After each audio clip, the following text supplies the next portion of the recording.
should be live. I'm not gonna check today. I don't feel like it. I'm just gonna get going. I don't know what I did. Can you guys see? I cut my hand on something right before I started. It's not bleeding or anything, but man, it really stings. I don't know what I did. I wasn't like handling my sharp cutting blades or anything. That's just clumsy me, I guess. Alright, so I got a new sketchbook. It's brand new, totally blank, nothing in it yet. So I think we're gonna break this in today. I do have one thing I want to do first though, just because I want to kind of get done with this doll as much as I can. So I made this doll for a friend of mine. I gave her sort of a colorful e-girl kind of look. See if I can find my reference picture here.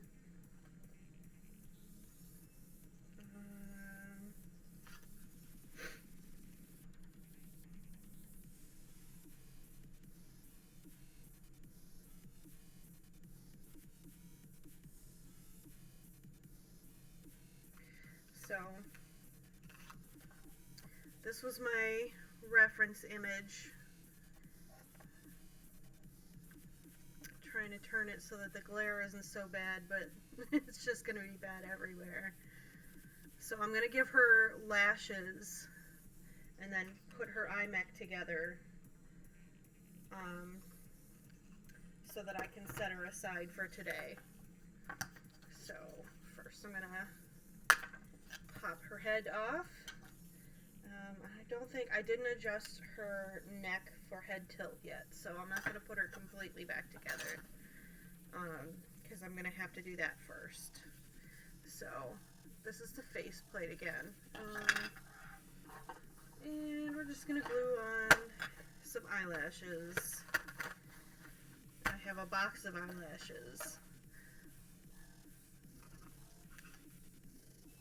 My reference image back up actually because I want to figure out what lashes I'm going to use. So the bottom ones are pretty dramatic. I actually think that these, for this reference image, let me tilt that again. I think these would probably be the best fit for that. So we're going to do those for the lower lashes. And then the upper ones are a lot more subtle. I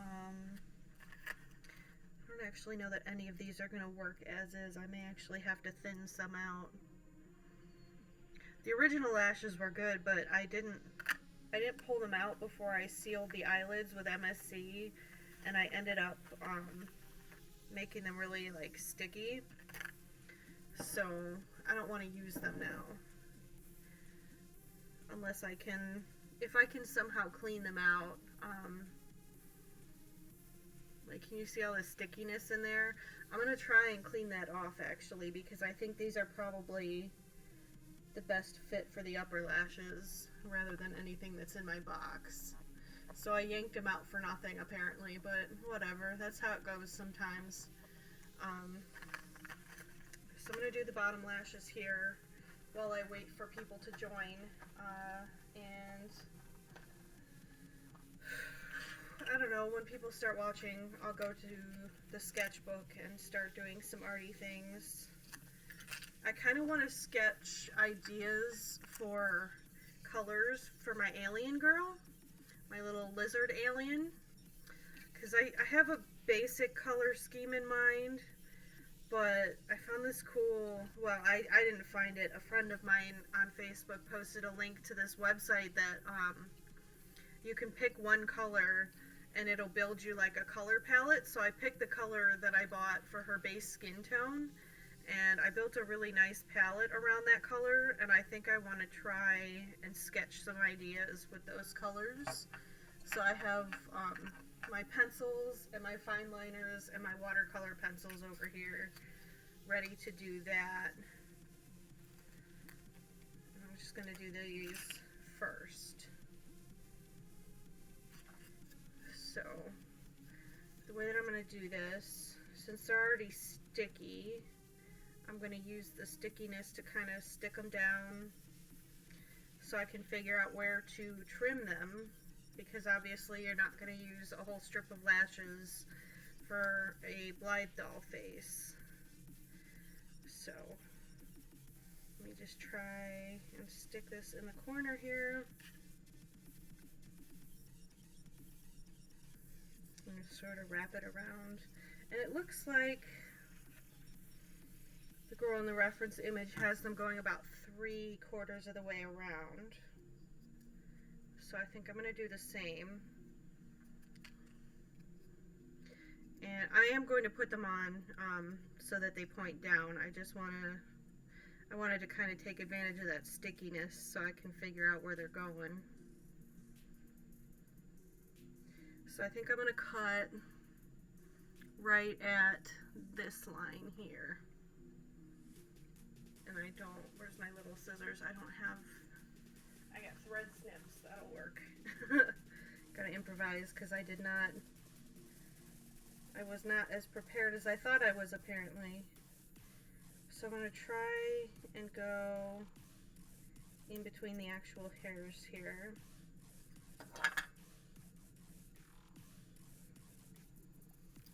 And just snip this little extra bit off. We're going to save that for later because you can use that on another doll. And then because the stickiness is obviously on the wrong side to use these as bottom lashes, I'm just going to kind of try and de-stickify them. I'm sure there's a better word for that.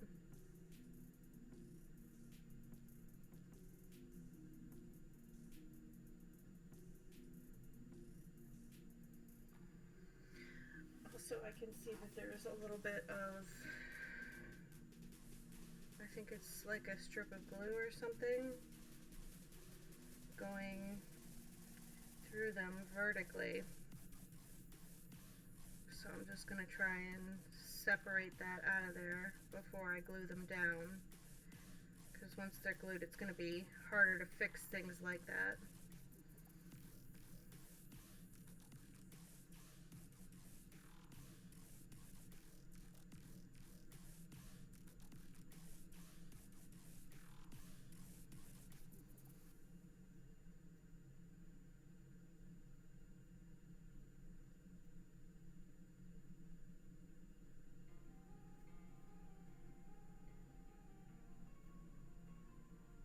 Okay, so I'm just going to triple check before I put any glue on this doll that everything is looking right, and I like how that's looking. So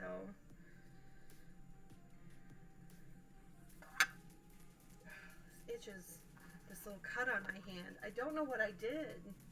That's going to drive me nuts. I have no idea how I cut my hand.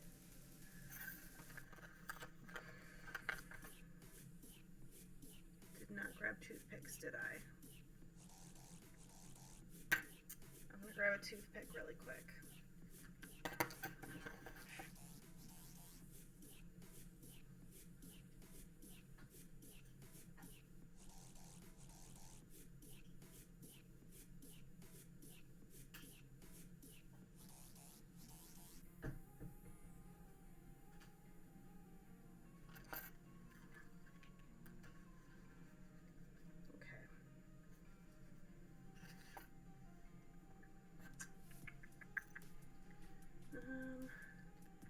I also usually have like a scrap of some sort of plastic or paper or something, and I didn't grab that, so let me grab, I have this box of stickers in case I decided I wanted to decorate my sketchbook on my stream. So I'm just going to grab a sticker pad.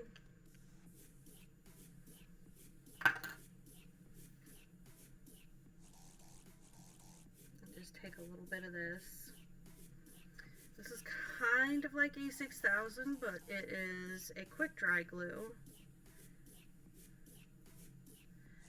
probably should be wearing a respirator to do this. I'm going to advise that if you are doing this at home, you probably should wear a respirator, but I can't see as well in the respirator because it pushes on my glasses. So just don't do what I'm doing.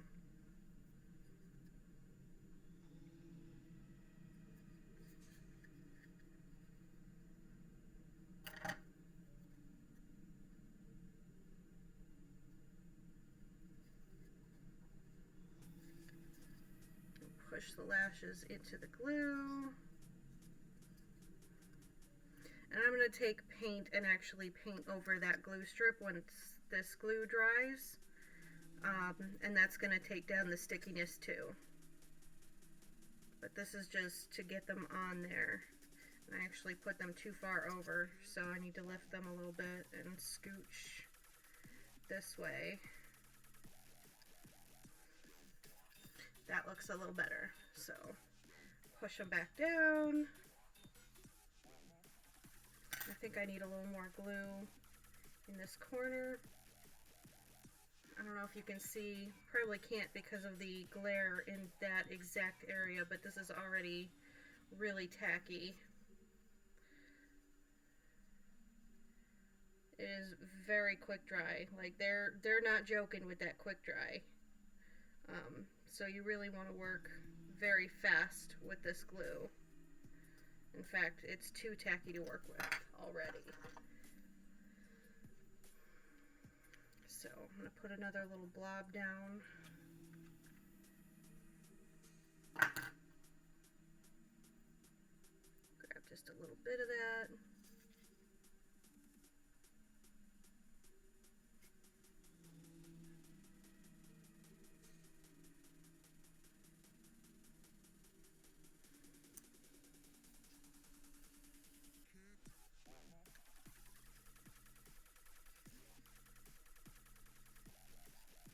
Oh, now this end, because I scooted it, detached itself already. That's how fast this glue dries, which most of the time is definitely a plus, but if you need to make an adjustment, you're kind of screwed. So I'm gonna just try and get a little bit of liquid glue down on there before it gets too tacky. Okay. And that eye's done.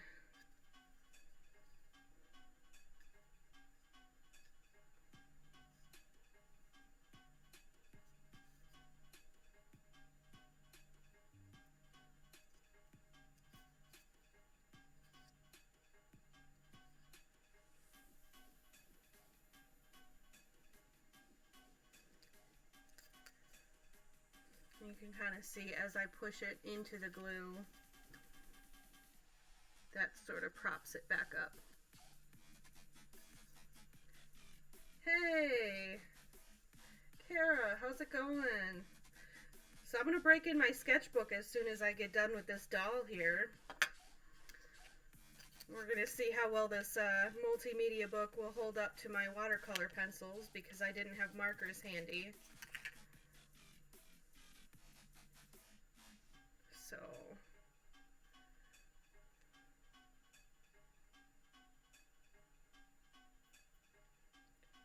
oh, the glue is much farther down on this set of lashes. Let's see if I can peel some of this off. This is the downside to buying cheap human fake lashes to use for dolls, is that they're often covered in very sloppily applied glue.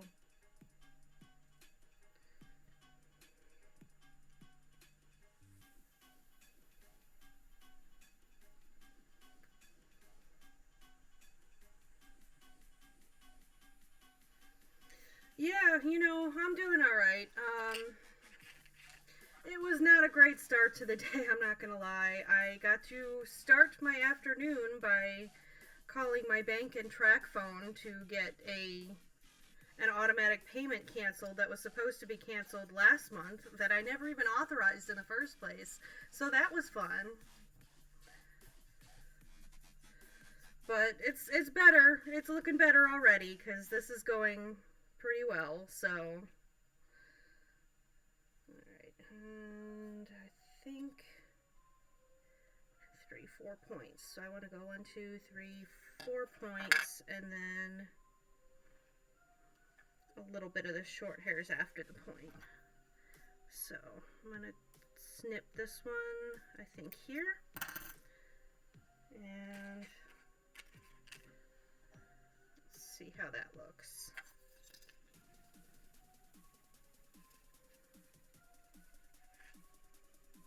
Okay, yeah, so, and, oh, hey Casey. So this is my reference image that I'm working from for this doll.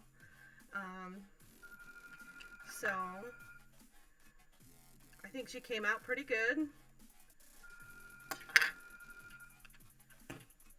I just need to get this last eyelash on, and then I'm gonna put her eyelashes back into her eye mech and put the eye mech in the doll.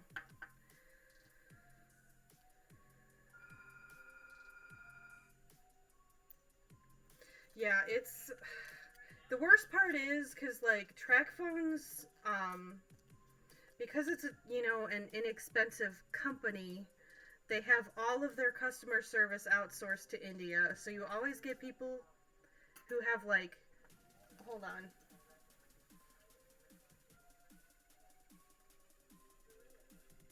Oh, it's the library calling to tell my mom she's got stuff. Yeah, so they always have like super heavy accents, so like I'm trying to explain what the problem is, and they're like speaking back to me, and I can barely understand them half the time.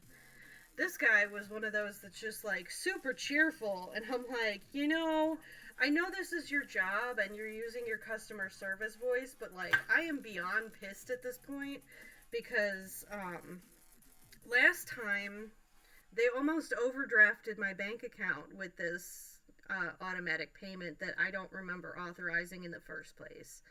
So, like, it didn't overdraft me this time. I still had like $150 in my account, so that was fine.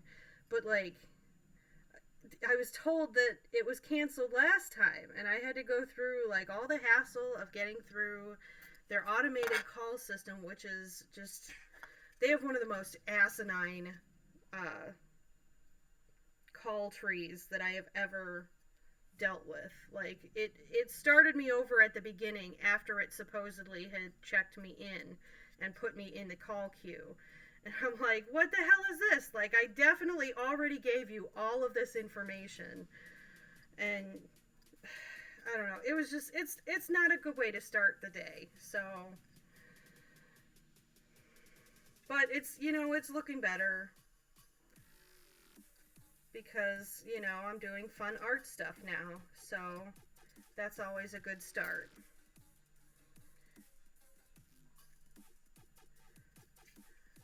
And I'm going to try that Create Me a Color Palette website to give me some color palette ideas to sketch with today. So I think that's going to be more fun.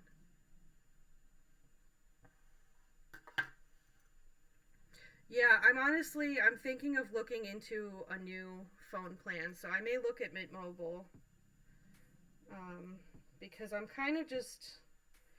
really frustrated with TrackPhone, and the other problem that I was having today is that I can't log into my account, and it won't allow me to change my password. I click on the link that it sends to my email, and it says that it's invalid, and I have to go to my account to request a new link, but I can't go to my account because I can't log into my account. So I'm kind of I'm over it. I'm going to do this, and it's going to make my day better, and that's going to be the end of it. And this corner doesn't want to glue down, so I think I'm just going to try and clip this off and not cut my fingers, because I already cut my hand somehow, and I don't know how.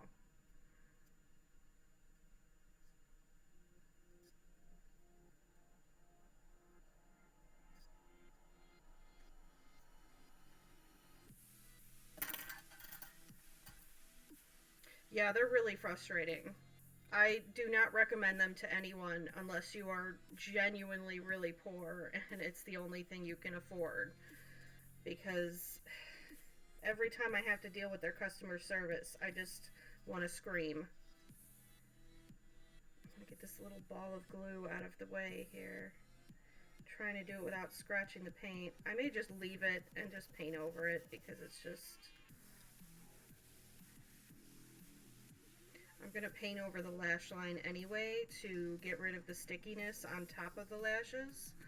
So I think I'm just going to leave this little ball of glue in the corner here. And we're going to call her done.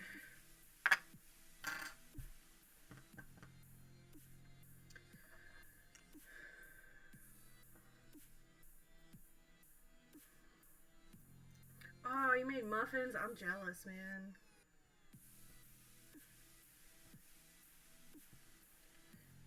So I made this doll for my friend, Rhonda.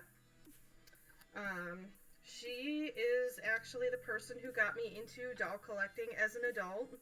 So when I discovered Blythe dolls this past year, I kind of felt like I had to get her in on the addiction because she started my doll collection again as an adult. I hadn't touched my childhood dolls for years, and then we met at a zombie walk and bonded over loving Living Dead dolls. And she got me my first Living Dead dolls, which were my first dolls I owned as an adult. So, oh, I just put this in the wrong eye. I gotta pay attention to what I'm doing here. Let me redo this because that's gonna be dry already. This glue dries so fast, which normally is a good thing because E6000 takes fucking forever.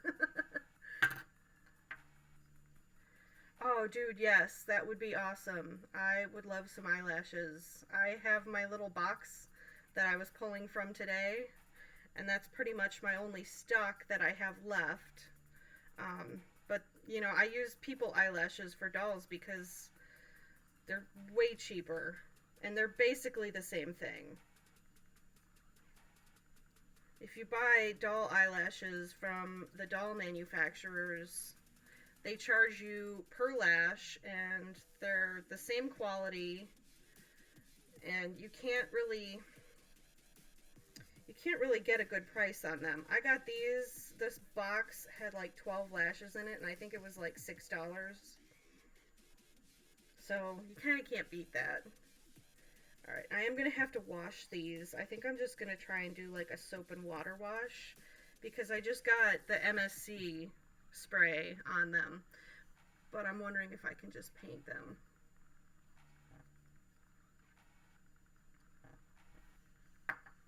Oh no, Casey, that's terrible. I fully understand it though. I have 3 eyeshadow palettes. I have 2 that are like trios and one that's got like 9 colors in it, and they're both cheap ELF palettes from Walmart. I threw everything out because I realized all of my makeup I had was stuff that I bought from like high school. So I threw it all out, and then I started to buy new stuff, and I was having the same problem. Everything was just making my skin freak out. But I've figured out that the problem seems to be that I am very, very allergic to sunblock, which I knew, but I didn't realize how much makeup has sunblock in it. Like eyeshadows and stuff sometimes have sunblock in them, and like the more expensive your makeup is, the more likely that it has some sort of SPF in it. And since that's what's making me allergic, I just started buying only cheap shit. So now I just wear like drugstore brand makeup, and most of it's fine. But yeah, I have a very, very small collection of makeup now. Yep, even chapstick. The best chapstick I've found that doesn't make me freak out is like, you know, the really, really super cheap stuff that, not even off-brand, but the stuff that doesn't have a brand on it. Like the stuff that is I wonder if I have one on my table. I think I do. Yeah. So this is one that I use that's fine, and I got it in Target's little red spot. This is the best because it's literally just like, it's just like oils. It just like moisturizes your lips, but it doesn't have SPF or anything in it. It doesn't have any fancy fragrances. Yes, yeah, lip balm TM. Yes, that stuff is the best. That's what I've found that I am able to wear without worrying. That, and when I know people who make beauty stuff, I can sometimes swap things with them and they'll make me some that doesn't have anything in it I'm allergic to. Because I'm also allergic to mango, so like I can't use any kind of like tropical flavored stuff because there's always a chance that it's going to have mango oils in it. Okay. Oh, and I see that comment now that it will look, the lashes will look more realistic if I paint them. So I think that's what I'm going to do. Got a big old glue ball right under this one, though. This glue gets so tacky so fast. But it works really, really well. I mean, it holds like E6000, but it's quick dry.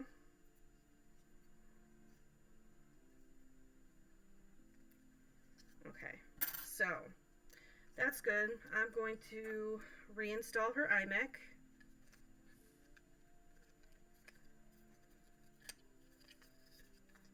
Oops, I gotta put the lashes through the eye holes first.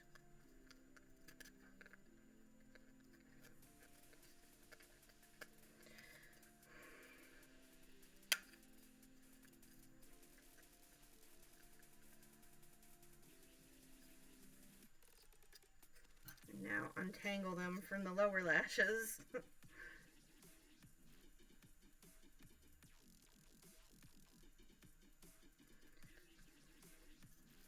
Alright, so let me pull the actual eyes in. I only have one set of eye chips in this doll so far because they're ones that I made.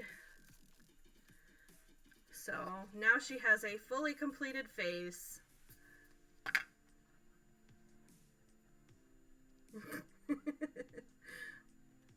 Yeah.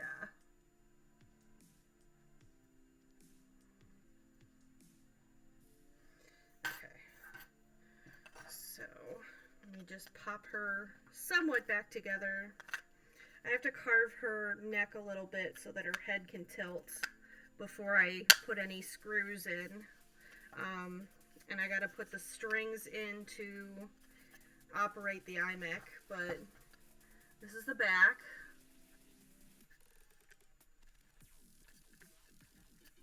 I made those eyes. I'm so proud of them. Like, they're not perfect.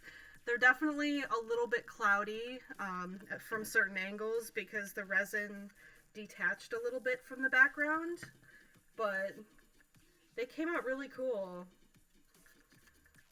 I bought these little packs of nail stickers, and these ones I actually just put nail stickers onto a piece of purple cardstock that I saved from some packaging. I think it was packaging from like Halloween decorations. It was just really thin purple cardstock, and then I just attached the little eye chip pieces to the cardstock with some resin.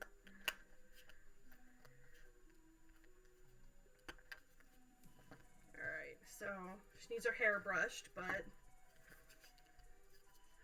oh, and the eyes won't stay up until I put the strings in to hold the mech, but there we go.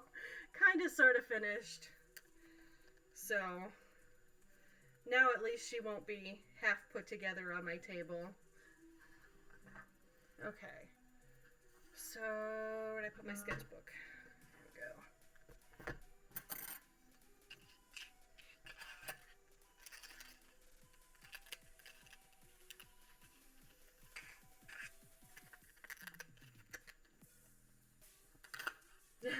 Yeah, it's UV resin actually. I got it from wish.com. So super fancy stuff here. I think I paid like I don't know, $4 or $5 for this bottle. And then I just bought this light because the one I had, I also bought a light on Wish, and the light from Wish was not as good, and I think that's why they didn't cure nicely. Like, you can even tell this one is, like, properly bright. And the other one I bought, I don't know where, I think it might still be hanging out over here. Oh no. As I throw everything. No, it's not still hanging out over here. But I made this too. Made this cool little shelf. I have a friend who has a laser cutter, and she sent me, I bought a kit that wasn't assembled, and I put it together, and I made a cool little shelf, and now I'm throwing everything on my floor. But yeah, it's, so the eyes are just, I got these little clear chippies, and you just put these over top. But I think I want to try some that you just use the resin and you just kind of like build up layers.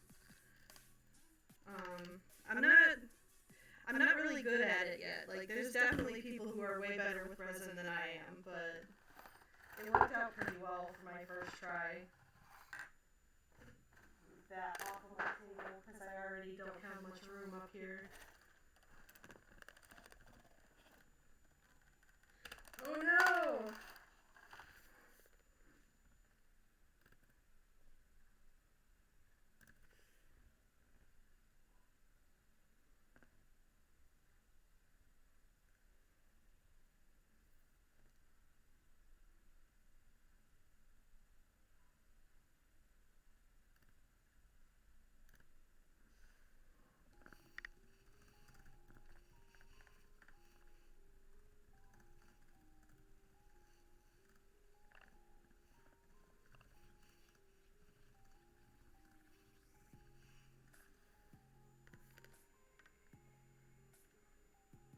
Okay, I think I'm back.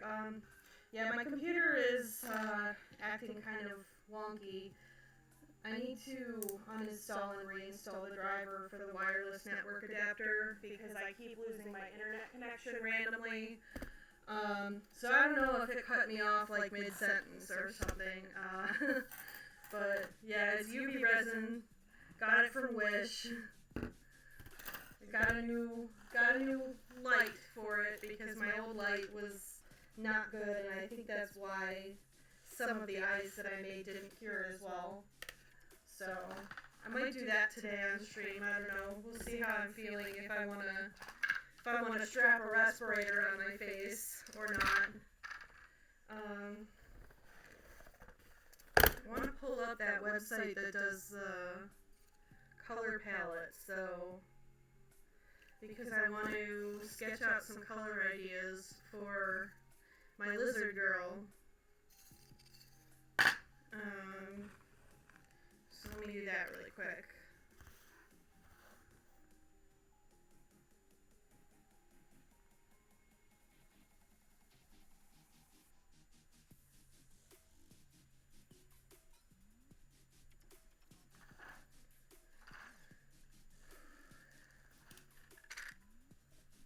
So I have a whole bunch of watercolor pencils, and I kind of want to play around with these today, I think. I don't know where I left my brushes, though. Oops. Oh, they're in my pile of drawing implements over here. Okay.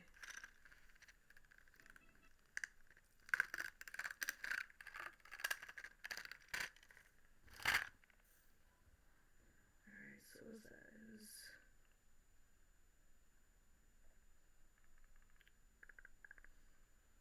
I think I have to pull it up on here.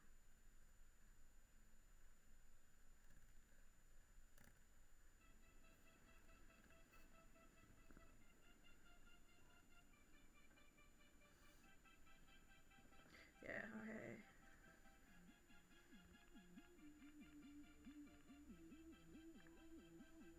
Oops, no. That's...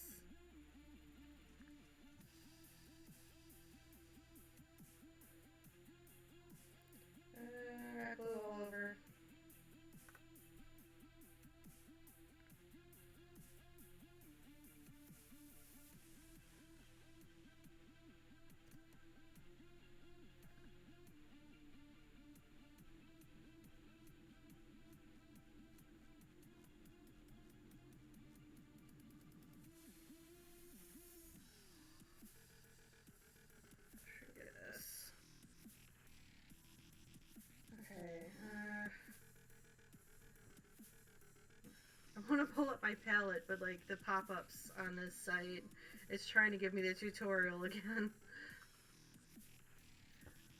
Oh, I don't remember the password I used. Let me pull that up.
Okay.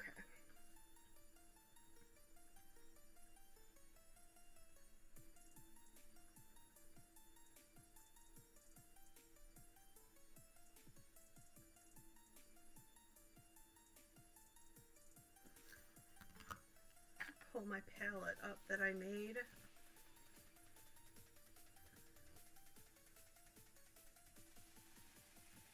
Oop. Try not to minimize OBS. I need to see that. Wait, how do I find my palettes? Oh no!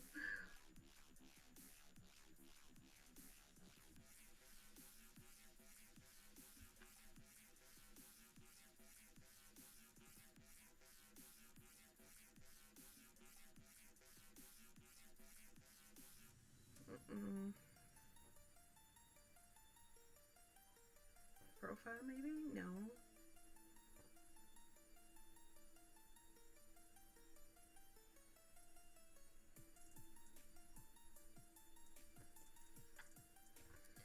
It was really easy to find on the actual website, but I don't know how to do anything on my phone.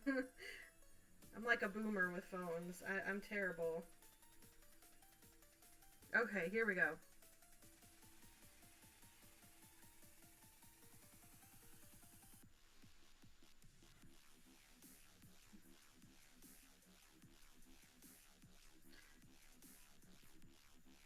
No, pull the whole thing up. There we go.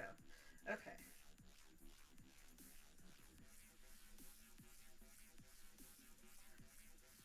Why is it not opening?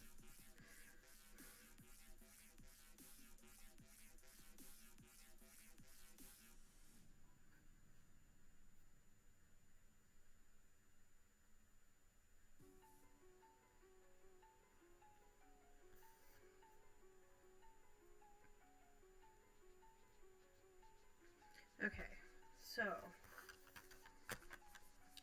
trying to figure out how I can arrange this. I want my palette on the camera view too. There we go. Okay. So I got this peachy orange, a bright pink. This minty green is going to be the base skin color. And then I have these two purples here to work with. So I think if I'm going to blend extra colors into the skin,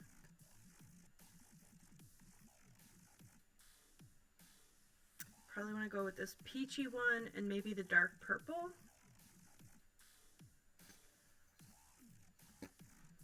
Oh my gosh, it's so cool. I love the color palette picker.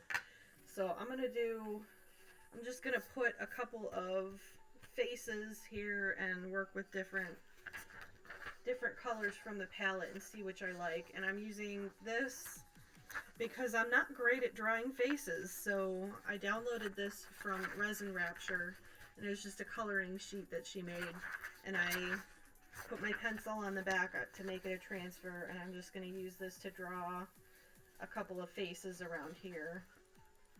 And I'm going to swatch my palette, I think, up in this corner.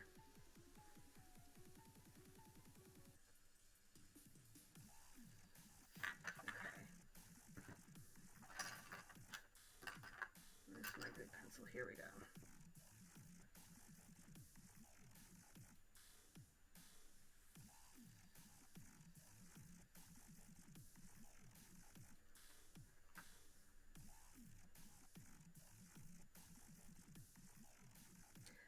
The thing that I really like about this color palette picker thing, oh my god, say that 5 times fast, is I tend to be kind of anxious about trying colors that I don't use a lot, just because I don't know what they're going to look like.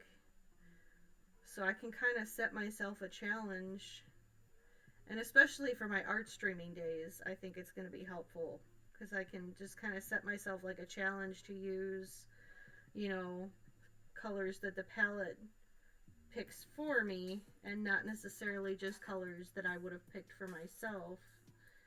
And I think it'll help me to get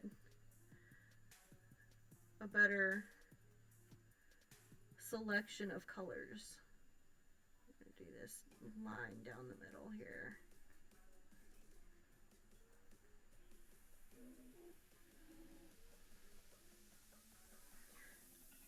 I'm going to use the mouth line to kind of draw the smile that she has.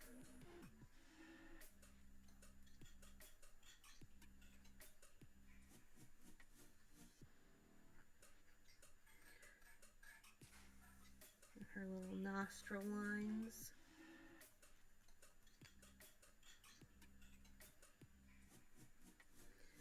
I'm just going to do the round eyes, even though the eyes on my doll are a little more almond shaped.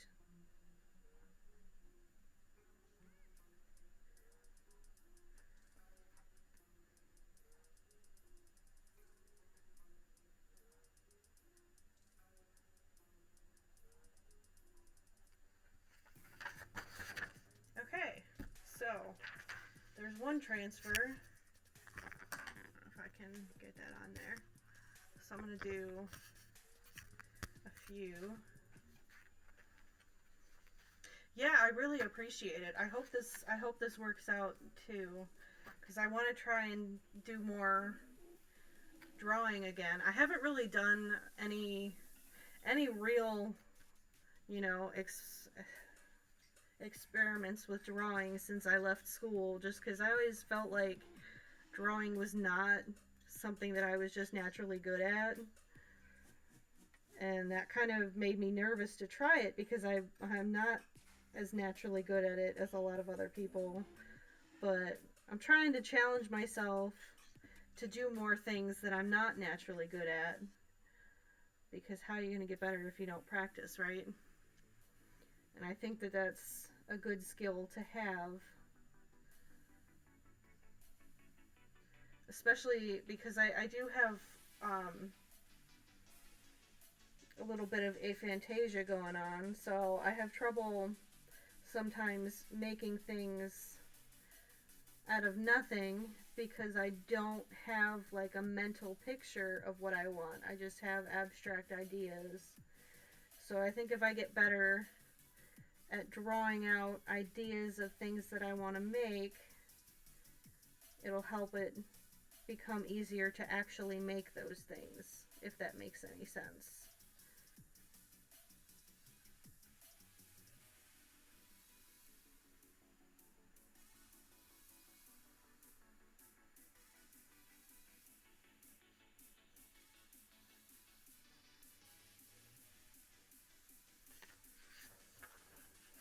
Alright, I think I want to put one more, and I'm trying to leave a little bit of space on at least a couple of them to sketch out some ideas for her hair, because I haven't really put too much thought into what kind of hair I would put on a doll that has, you know, a lizard face. But I do want her to have hair. I don't want her to be bald. So I want to leave some room on a couple of my little sketches to give her some hair.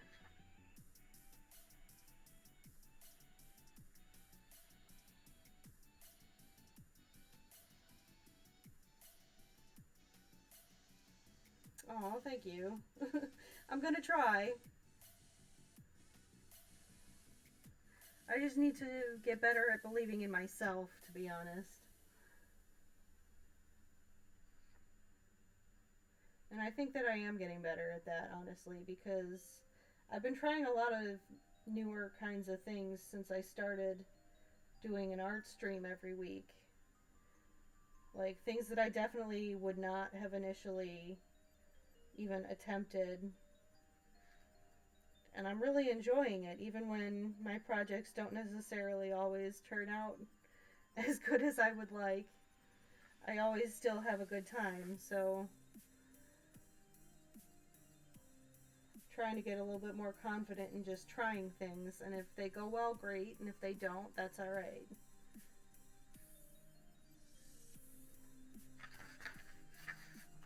Okay. So, actually I think I ended up with more room down here, so I'm going to put my color swatches down here.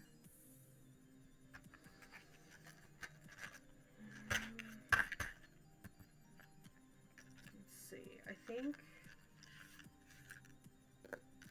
this one and maybe even possibly vermilion. We'll see. I don't have a peachy pink in this one, but I do have a light orange. And I think that that could work with this palette too. And then my purples. I kind of want to try a dark blue with it too. Ooh, this is getting the OCD going that I'm taking so many out at once. Alright,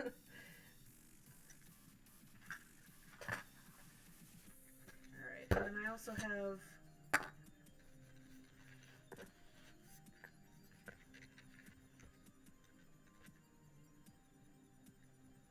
You should! Yeah, that would be fun. Honestly, I was so nervous when I first started.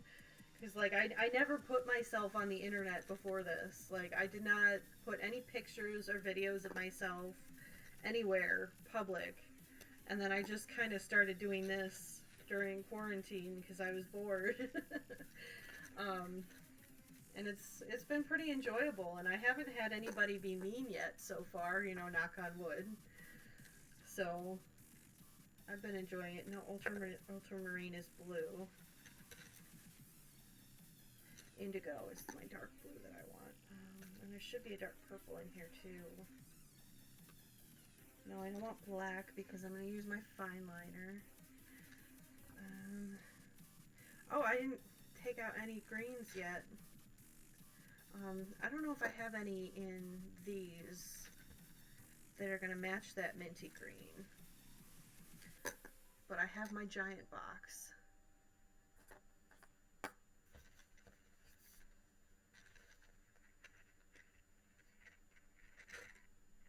Is this my dark one? Nope, I'm looking at that again.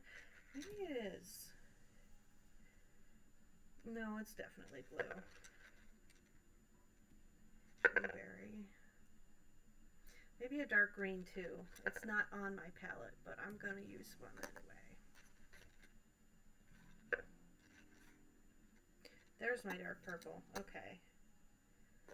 And magenta. And then I have, so these are my good watercolor pencils. These are my favorite ones so far. They're Arteza brand. I want to get one of their big boxes because the Arteza ones have been the most consistent between colors of any of the watercolor pencils I've used so far. My other box is just, this is just a cheap box I got from Michael's. So, I had these before I started using any of the others just to see if I even liked them. And I initially, when I bought those, was just using them for doll faces. So I really only used my browns when I was doing eyebrows. They didn't get a lot of use. And then when I did my Christmas cards, I decided I wanted to try them out more and realized that they're really inconsistent between colors. Like, some of the colors are really hard and they're more like a colored pencil, and some of them are super soft and work really well with water. and they just blend so much better.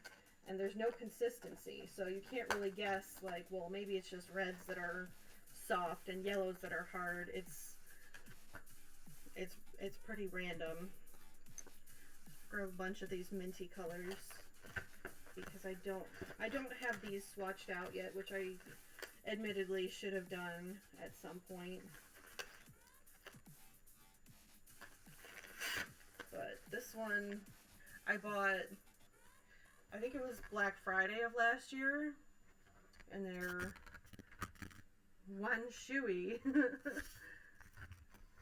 So they're another just cheapy off-brand, but the ones that I've tried so far have all been pretty nice.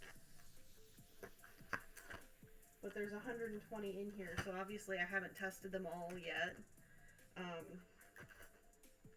So I'm not sure. They may have the same issue as the Michaels ones, where they're just not consistent. Trying to find a good peachy orange, because I think if it's going to be in any of the packs, it's going to be in this one. Well, these are my purples, so let me grab, is there like a dark plummy purple? This one looks like it might be.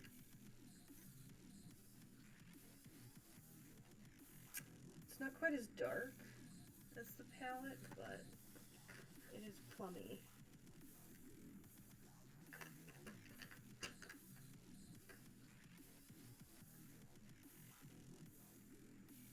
That one's pretty good for the mid-purple.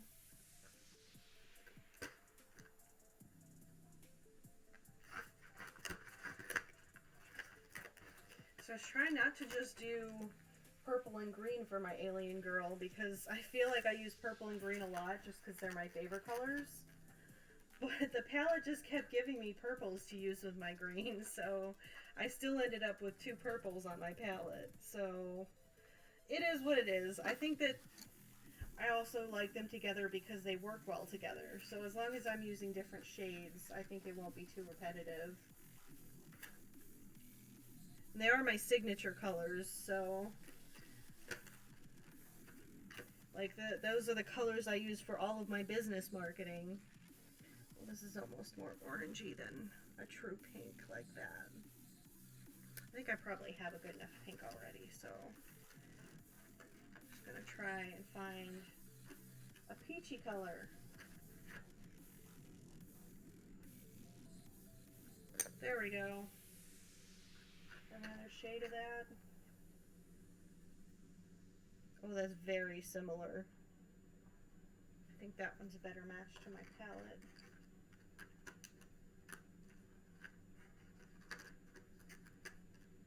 What about this one? No, that's way more pink. Okay. So, I think that's probably all of my colors. This one looks really pink. No, that's red. Yeah, I need to swatch these. I'm realizing now I need to just sit down and do that one day, because I don't really know what colors these are. And it's a giant box. I just liked the idea of having all of these watercolor pencils, because I have the giant box of Prismacolors, and it's always very helpful.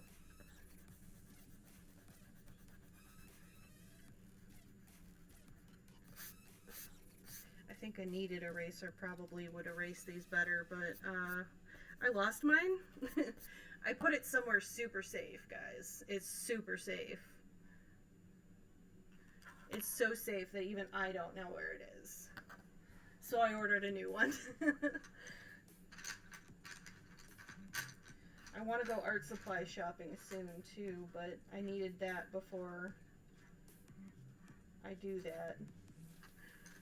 Like, I need to go shopping for art supplies. I need to go shopping to get a better chair, because I don't know if you can see on my camera, this is just like a cheapy computer chair, and it's not great. And I use it for all of my sewing and crafting and like all of the things that have me sitting all day. And where did I put my fine liners. And it's just not like super duper comfortable. And I think that it's screwing up my back to sit in the chair all day. That's not really comfortable. So I want to go shop somewhere and get a better chair.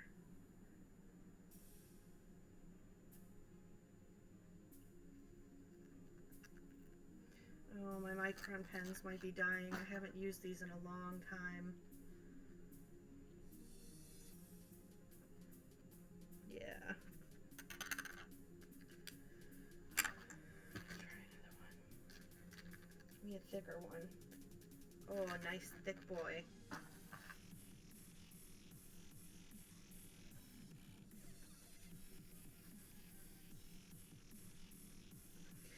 I hope they're not all dried up. Oh no. I'm gonna have to put that on the list to buy. Okay, here we go. The super thick boy is working just fine. Oop. I have to try really hard not to bump my camera because it already doesn't like to focus super well. And sometimes it just stops working.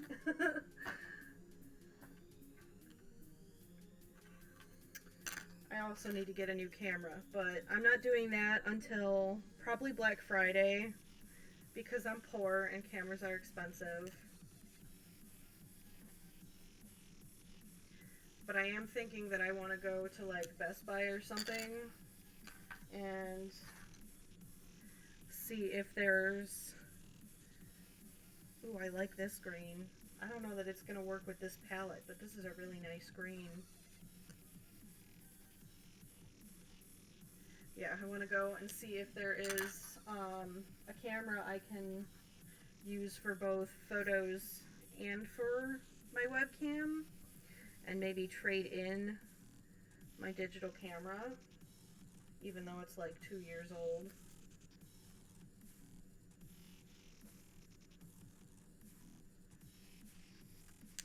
I think this one's going to be... See, it's not wanting to focus. I think I need to bring it closer. There we go. Yeah, I think this green is going to be probably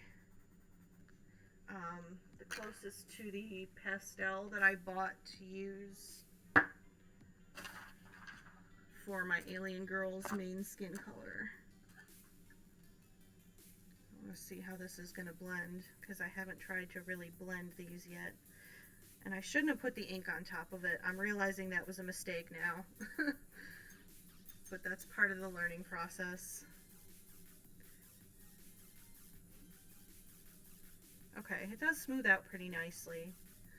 So that's not bad for cheap pencils. Yeah, blends pretty good. Was this the same one? Yeah. That was also from the 120 pack. This one is the Arteza one. So you can see how well that blends. Super nice. I love these Arteza pencils.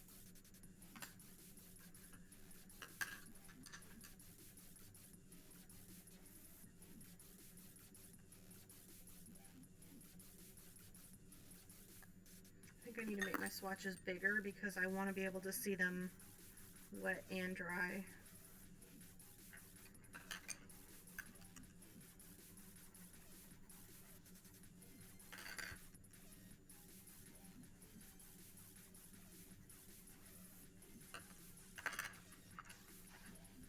Yeah, my thick boy. That's the 08.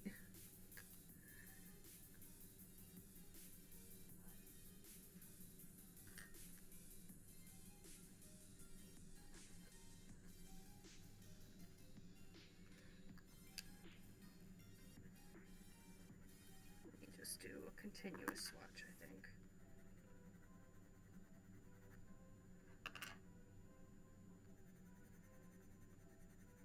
Oh, this is such a pretty shade of green.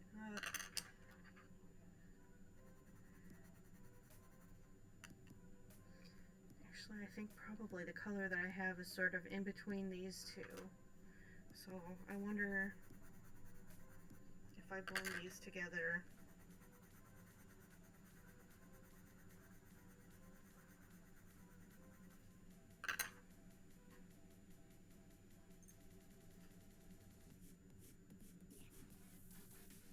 Ooh, they don't blend together nicely. Okay, well, they are cheap. I'm gonna have to get more of the Artezas because they're better pencils.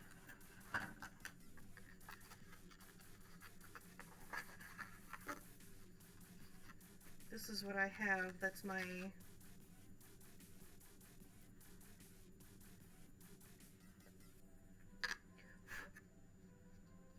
Yeah, so it's pretty close to this green here. So I think I'm going to use that to shade out my base colors on my sketches. They do, and they have sales all the time. Like, that's what really gets me, is the sales. I love a good sale. I used to get so aggravated because I would have like nothing but Arteza ads all the time on Instagram. And now I'm like, oh cool, what new Arteza product do I need?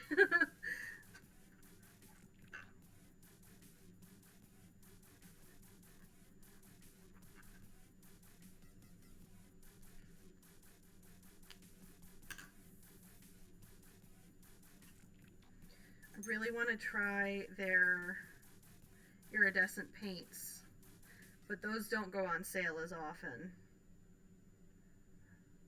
Yeah, that just blends so nicely. Yeah, I think this green too, it's nice, but it's just too bright for this particular palette, and I don't know that I want to bother blending into other colors right now. Kind of just want to make this as easy on myself as I can because I haven't haven't done these in a while. Yes, oh my god, all through 2020 it was like nothing but Arteza ads. I don't think I saw an ad other than maybe glasses. I did get a lot of glasses ads because I was buying a lot of glasses. So I get ads from like Wearlight and Zlul and Zenny, and every other ad was an Arteza ad. Okay, so I got my base color. That's my green. I'm going to swatch the pinks next. Find my best pink. Ooh, I think this one's probably going to be closest to what's on the palette. And this is actually one of the cheap ones.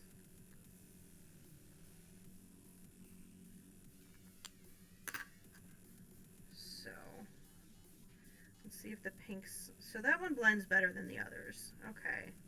So I think it's going to be like the Michaels brands, where some of them are going to be really good and some of them are just not. Which is okay. It's not great, but I mean, I paid like 12 bucks for 120 watercolor pencils, so I wasn't expecting a lot, to be honest.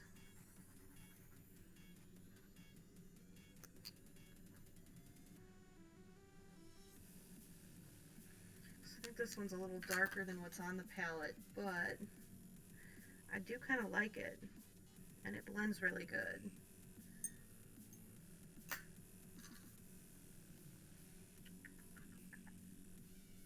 What is this one? Crimson.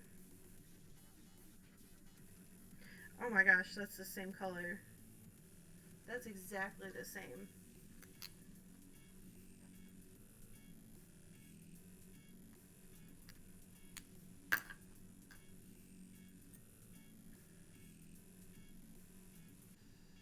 Yeah, but you can even just with that, you can kind of see that the Arteza one just blends a little nicer than the cheap one. It doesn't pick up the color quite as much as you blend it. It stays on the page and you just get a smoother finish.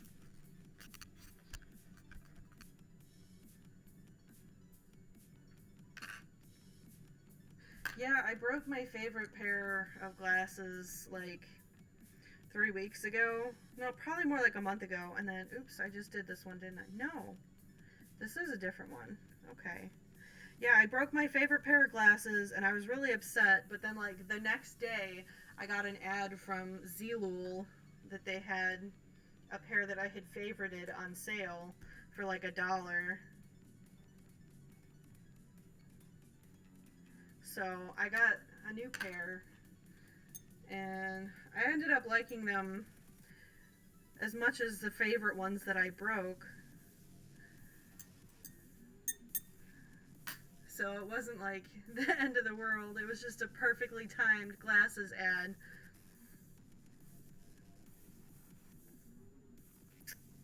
Trying to decide if I like this one better or this one better with this green.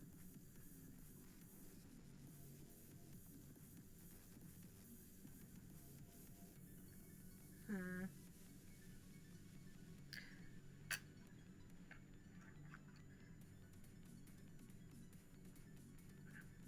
think I'm gonna set these two aside because they're the same color and I like this one better than that one. So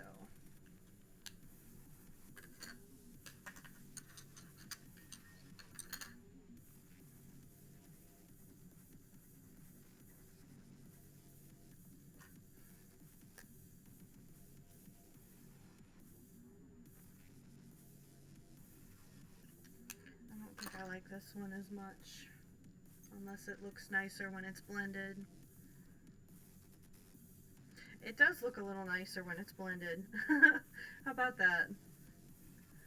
Okay. So it's almost more of a purpley pink. Interesting. I'm going to hang on to that one. Alright, I got a couple more pinks.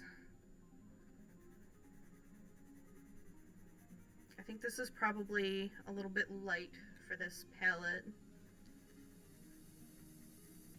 And this one's probably too red.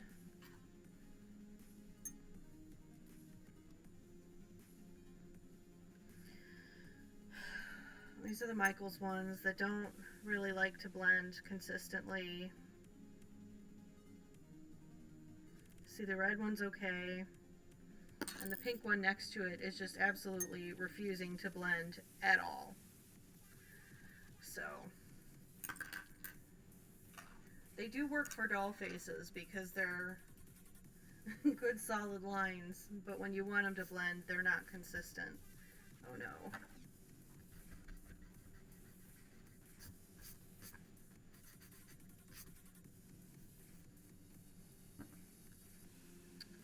Okay.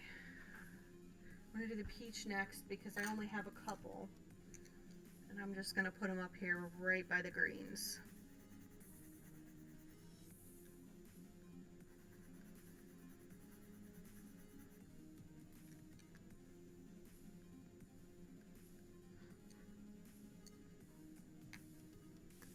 Alright, so I'm just going to say LO for light orange, 105.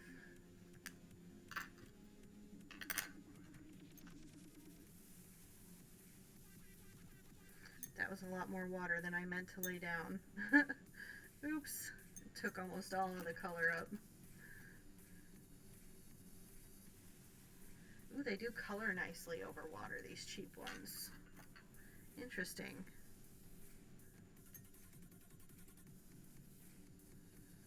Oh, it's another one of the Michaels ones that doesn't want to blend. There it goes. It just doesn't go evenly. Alright, I'm going to do my purples.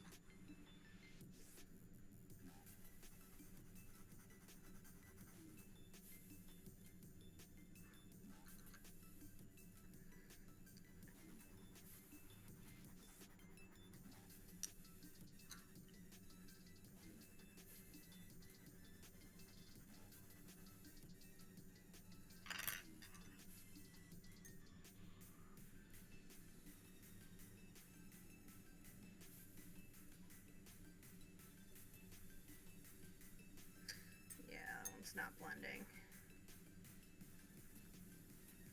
Neither is that one. Okay, so probably not going to use the Michaels purples, but the indigo worked okay.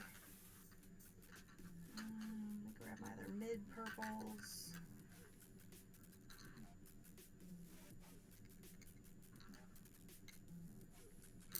Okay.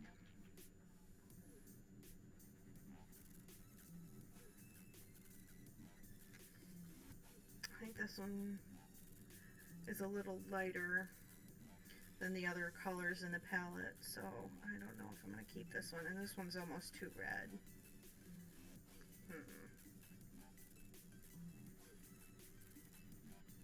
Oh, this is a good match for that dark one. It's just a little bit lighter for this bottom purple. Oops, which looks a little different on camera.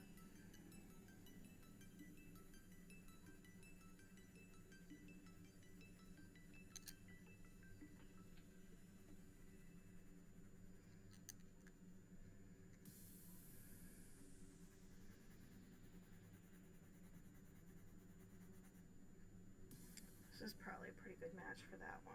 So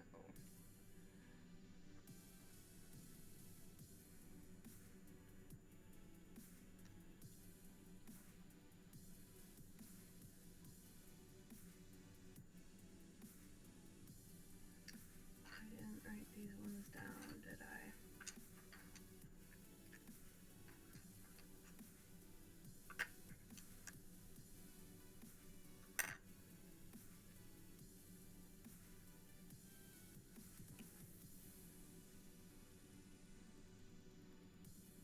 No, that's because those were the Michaels ones that I put back. Okay.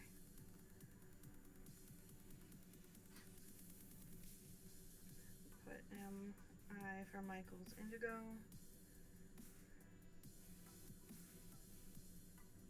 62.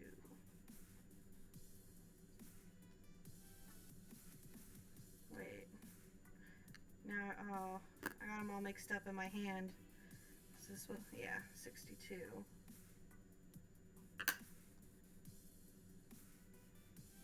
86. Nope.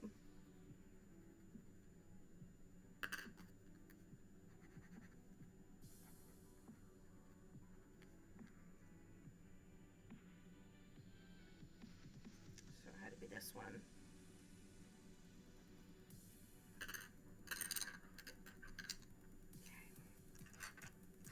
I wonder why people don't watch my streams, and then I do shit like this where I just watch colors for like half an hour.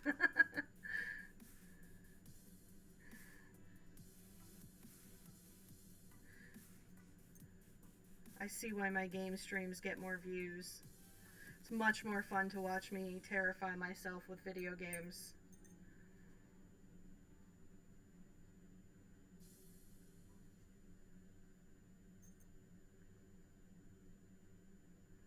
Yeah, the Arteza ones are still blending so much nicer than the others. Those are definitely my favorites. Alright, I got a few more purples left. This is a good dupe for this one, and it's an Arteza, so I'm probably going to put that one back.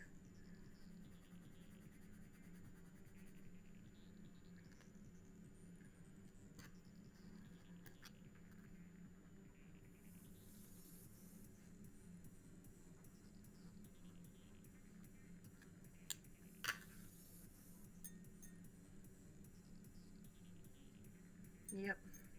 Look at that beautiful blending. Oh, so nice. Stop ringing. I don't know if my phone ringing even conveys on my stream, but it is incessant and annoying. Alright, I need her face in front of me. So I'm gonna do, I do want one of my thinner fine liners because I want to lay down the lines for the scales. And I want to see what it would look like if I do some gradients with the scales. It makes me echo? Oh, that's funny. Wait, this is, I already had an, oh wait, out. Is this this 08 dead? Why do I have this in my bag if it's dead? Oh my god. I am a mess.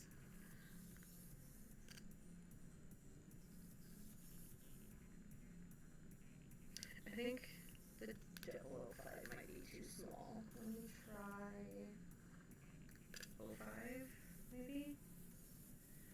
No, that's still a little too big. Let me try this one. 02. Yeah, okay. This is a good size. So I'm gonna lay out my scale lines and then do them in the fine liner. So they're kind of imperfect, which I did on purpose because I wanted them to look somewhat more natural. I took this garden mesh that's supposed to keep critters out of your flowers, and I like stretched it over and then pushed it in, and then carved wherever the lines were with my carving tools. So I do want to blend this area around here into an outer color and an inner color. And then I'm going to do little like jewels around here. Not like next to each other to make it look like a mask, but like that's one of the things I kind of want to try and sketch out, is where I'm going to put the jewels so that it looks almost like maybe horns, kind of, or like spines, and less like she's wearing a mask. So this kind of goes like this, all the way around to the side, and then across the upper cheeks to the mouth. And here's her little teeth.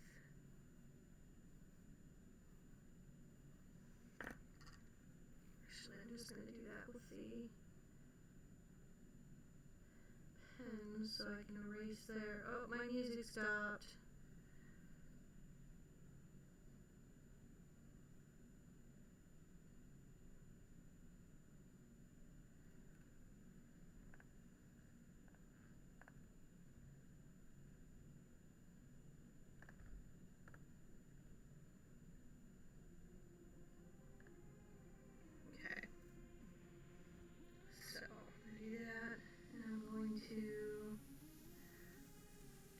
These in, kind of shade it a little bit. Her little nostrils.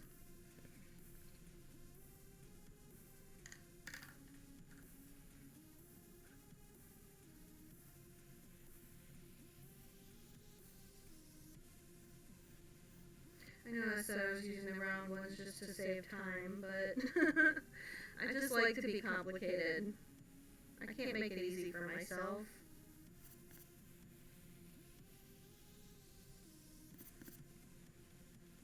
So I'm going to reshape the eyes a little bit.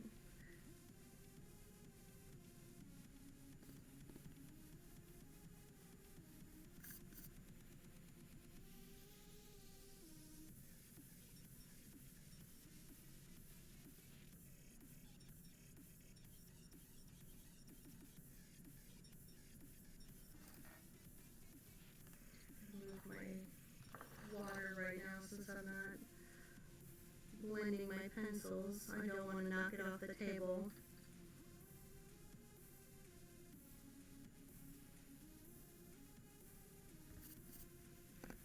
Okay, probably made a little too small, but that's alright. So, have scale on like this.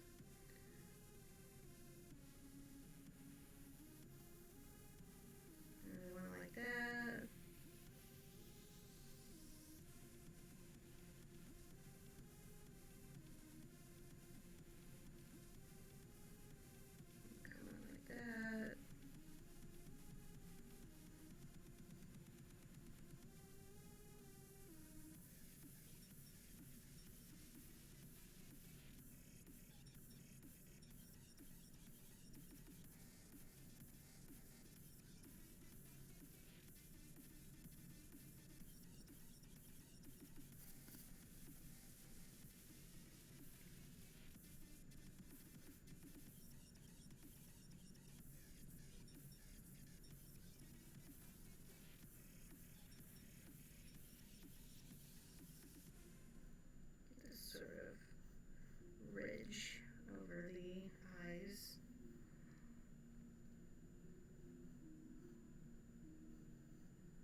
fading under the ridge.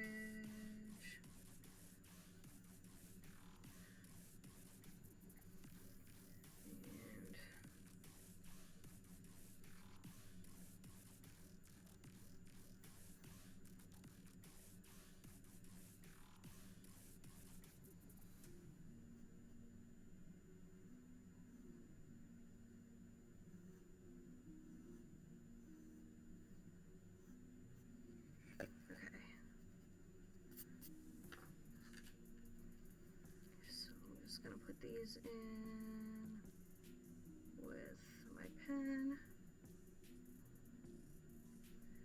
And I can start putting the colors on.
A little bit wobbly there. I think that's probably alright. I just need to get the basic head shape on here. I'm going to leave the ears off because I actually haven't decided if I'm going to sand the ears off of the back head plate or not. I think I may leave them. I may point them just a little bit with some clay. And then give her her little dimple.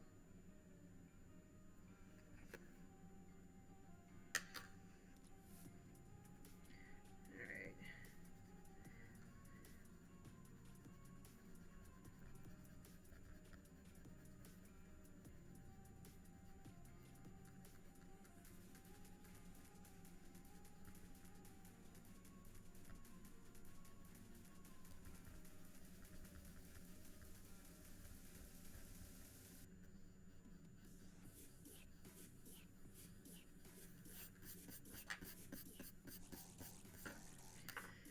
Okay, so I want this green as the base color.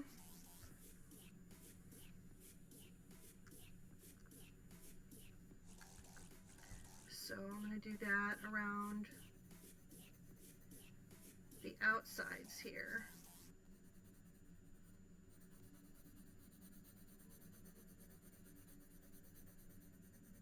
And sort of blend it in on the edges.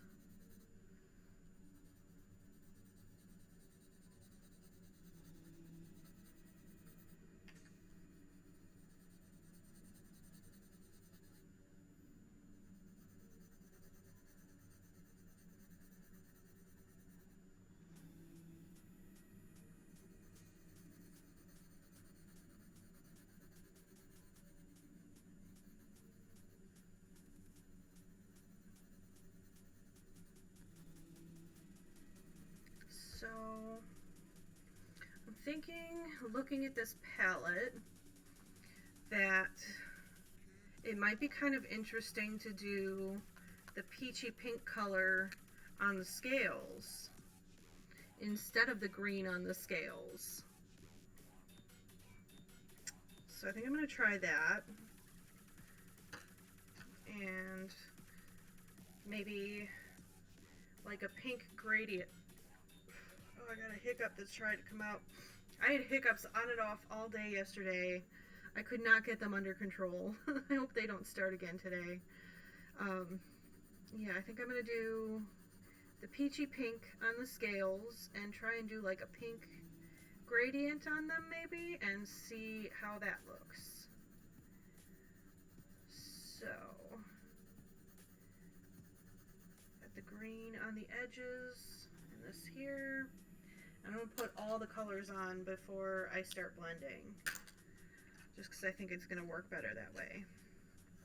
I think if I want something that's probably going to stand out a little bit from both the peach and the green, I'm going to want to go with probably, oh, I got peach on the teeth. Oopsies. Let me just fill this in.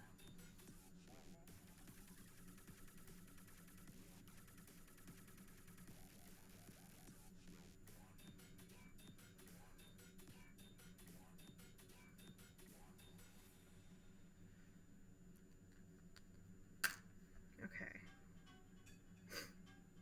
So, yeah, I think I want to do this dark one. No, maybe that's too dark. I'm going to go with this one. 052. This one. Okay. And I want to do, oops, I missed a line here.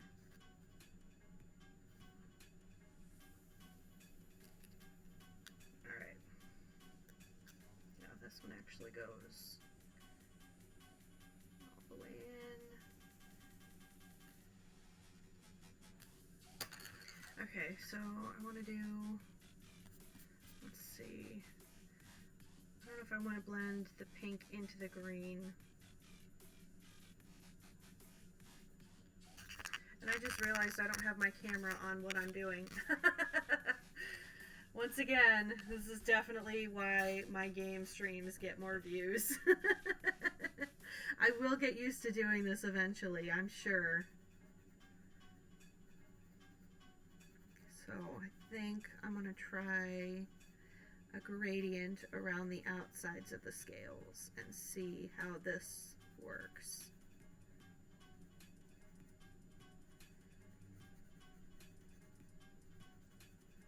And one of the things that I like about these watercolor pencils is I will be able to do exactly what I'm doing on the paper on the actual faceplate. So that's why I wanted to do these in watercolor pencils and not markers. So I can use my exact colors if I find something that I like.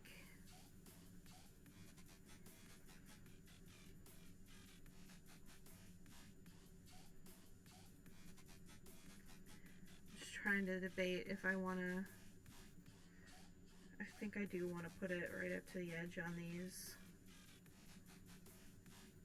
I don't want to blend it all the way into the green, but I do want it like right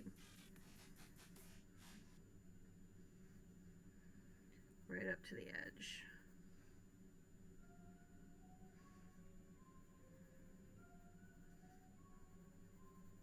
And I'm realizing this is leaving a row that's going to be kind of bland. So I may do a second color on this row, on that other row. We'll see. Maybe I'll do one of the purples, because I'm really liking how this is looking actually. Like, these are not colors I would have chosen to put together, but now that I'm seeing them together, I really do like them. So that palette picker is already coming in handy. I definitely would not have thought to put these colors together.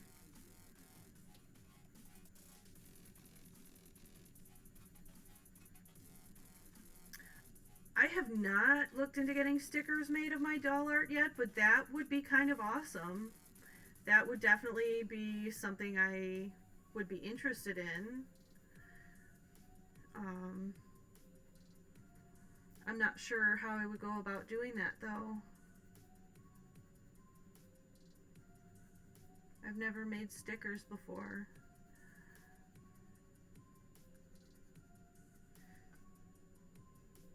Yeah, I really like this. This is really, it's looking nice. Now I'm wondering if I do want to use the second color, or if I want to do like a reverse gradient and do pink in the middle of this other row maybe.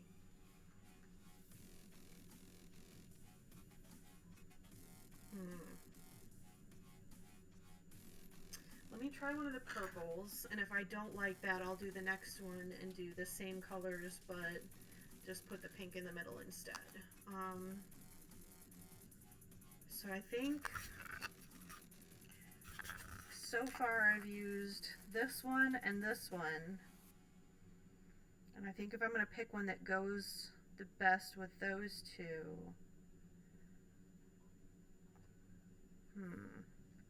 I want to use this darker purple that's on the bottom of the palette for like the eyeshadow area. Oh yeah. No, I don't want to do the whole Cricut cutter journey. But yeah, that's something I could think about. I think maybe, yeah, maybe this one. And then if I put this one for the eyeshadow area, that would still be nice without being too much color, I think. So A086 is this one.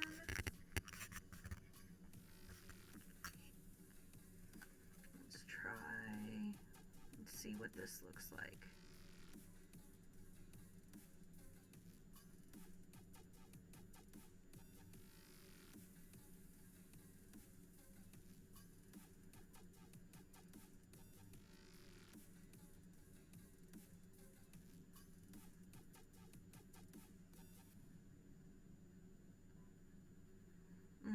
I feel like maybe this is too close. So maybe it would have been better to do the reverse gradient instead of a second color. I don't know, maybe this will still look okay. Let me finish it and see before I start making judgments.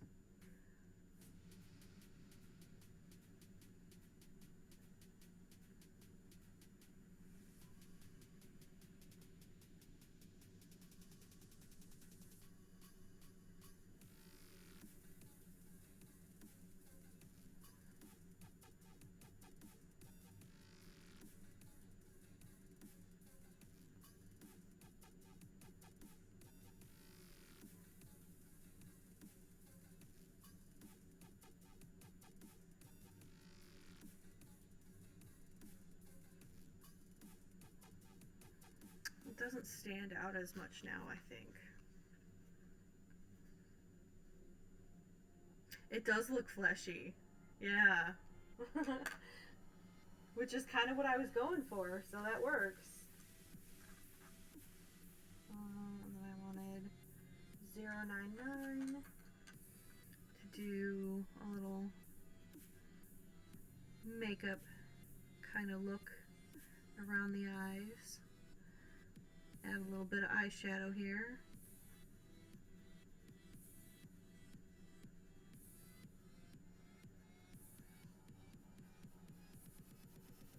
I wish my lighting was better. I tried doing a couple of streams with a ring light, and it didn't really make things better. It just upped the glare and kind of got in the way. Alright, let me try and do a little bit of blending.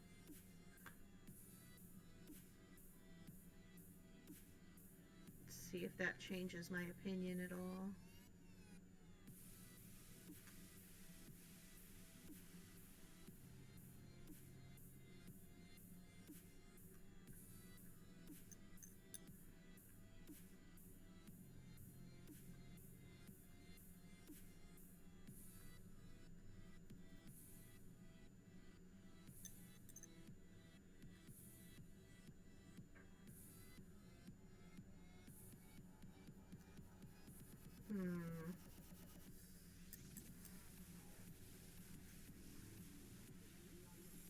Yeah, I think if I'm gonna use the ring light on streams regularly, like I need to just invest in a good one where the light is a little bit more adjustable, because the one that I got is just like a $12 sale thing. I keep buying these cheap things because I'm like, I don't know if I'm going to use this, and I hate to spend the money and then never use it. But like, the cheap ones don't work. I need to just get it in my head that the cheap stuff's not going to work, and if I want to see what the real experience is going to be like, I'm going to probably have to spend the money and get a good one.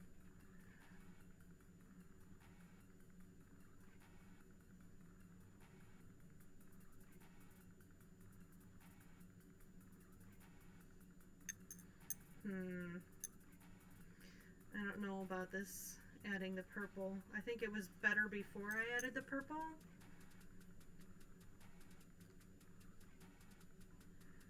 So I think what I'm going to do all three with the same basic colors because I really like how it came out before I started messing with it. And I'm going to do the next one with the reverse gradient with just the purple, or I mean not the purple, just the pink, and see how that looks. And then I'm going to do one with just the purple and do the reverse. Instead of the two colors, I'm just going to stick with one color and do one of each with each color and see which one looks better.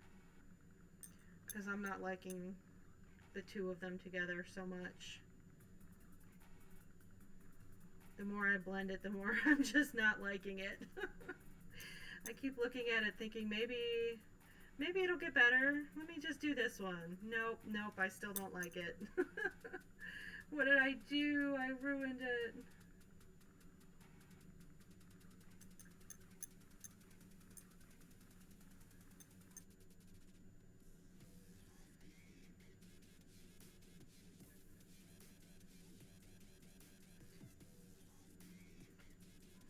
Alright, let me at least fully blend half the face so I can make sure it's not just that it's not blended, even though I'm pretty sure that's not it. I'm pretty sure I just don't like what I did.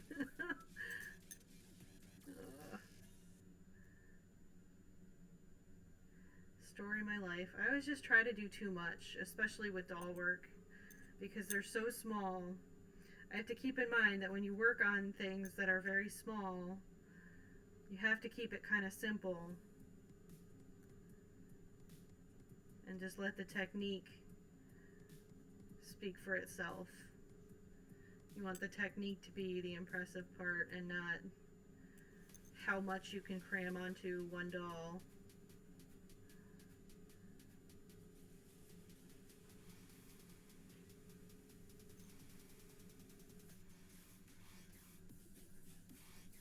Just smooth these areas out a bit.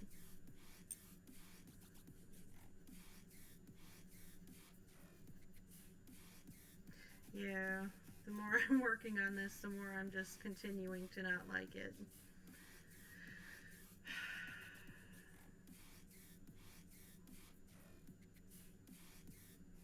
Let's see if I put it over here if the colors are... Yeah, that's not quite so dark. Okay, I'm going to sit the camera on this side. I'm the same way, yeah. I don't know when to stop. I have that too much gene that I just keep going and going, and then I'm like, oh no, I did it again. I did too much. She is pretty menacing, yeah. And I don't necessarily want her to be super menacing. I want her to be like kind of dark but also kind of cute, because that's, you know, kind of my thing. But then I went and I gave her like this fucking lizard tongue in there. Can you see that little forked tongue? So I might have jinxed myself in there, that, you know, even though I gave her a cute little grin and a dimple, she's still going to be pretty pretty scary looking. I just think I don't like the purple as much, because I feel like when it was just the peachy color and the pinky red, that it was like it looked more organic.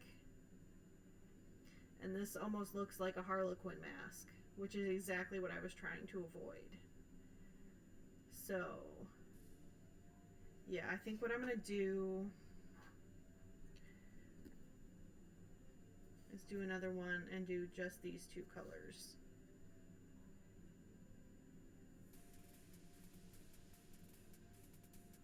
Yeah, because it's the purple color that's throwing it into sort of costumey territory. So let me sketch my little scales back out on this next face.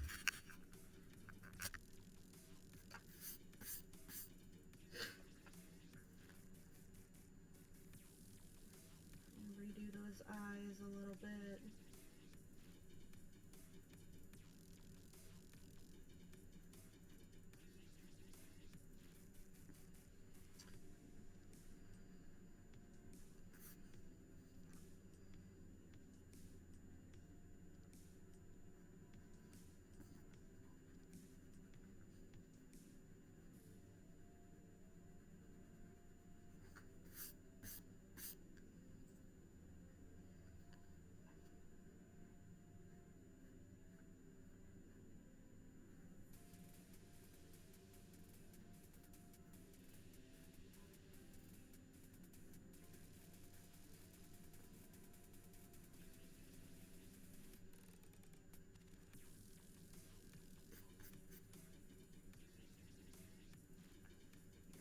Do the little eye ridge right about there.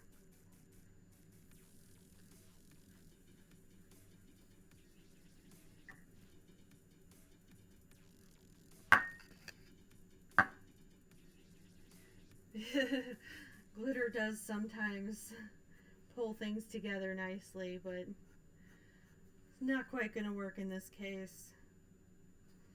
Alright, so I'm going to go out here, and on the cheek, and down to the upper lip, and on the cheek, and then up, kind of this way.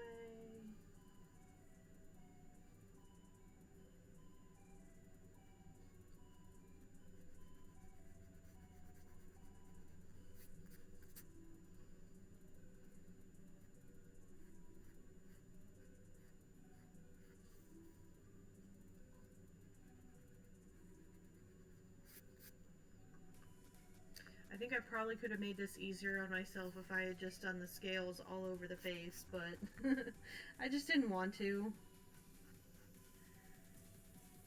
I didn't want it to be too reptilian. I wanted it to still be kind of humanoid, somewhat. Even though she's going to have great green skin.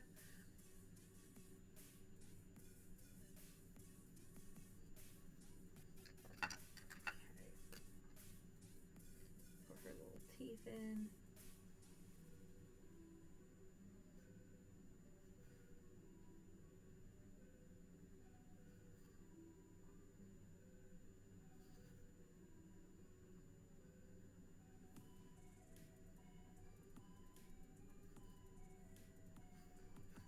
This is working out so far because the watercolor pencils are not leaking through to the next page at all. So I think this was probably the right choice of sketchbook.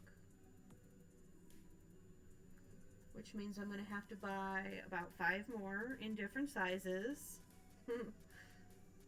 I'm also wondering if this paper would be good to use for the backs for making more resin eyes, because it's kind of the right weight. Oops, I made that eye way smaller than the other. That's okay, they're just sketches. And I want to do the little nose ridge because I didn't sketch that out last time. And I do think it kind of changes the shape of the face enough that it needs to be there. Alright, let me do the scales again.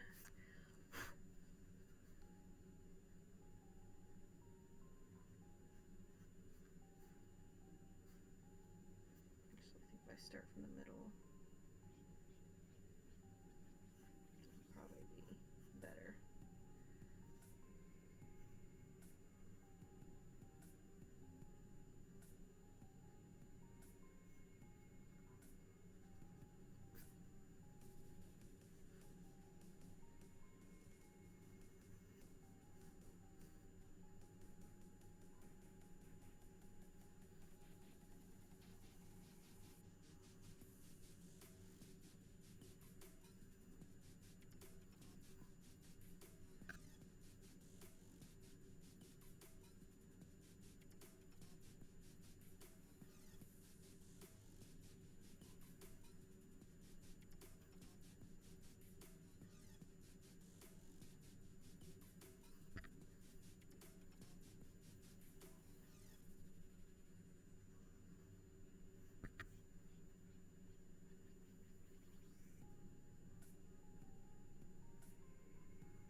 Why is this the hardest part? I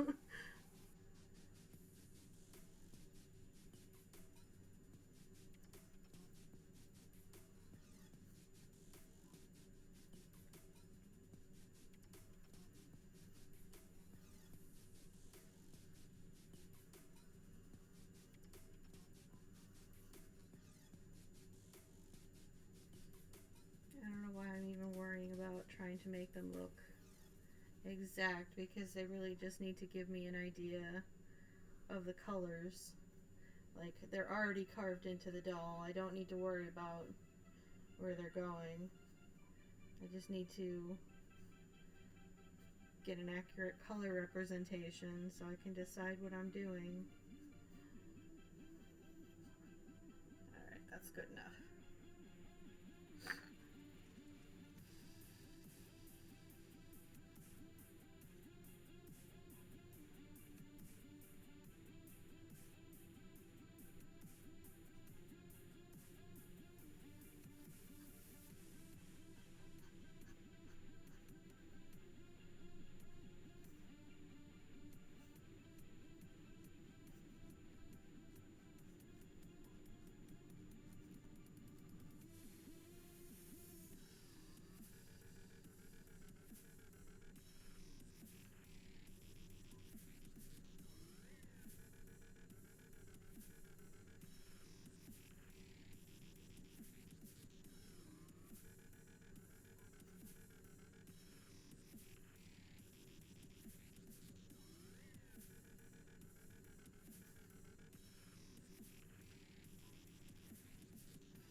Oops.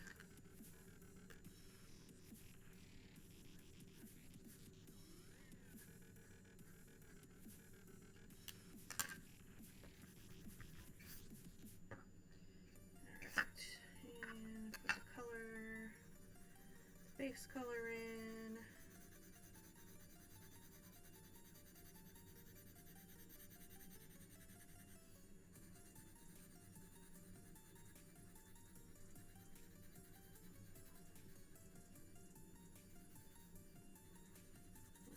Blend it up.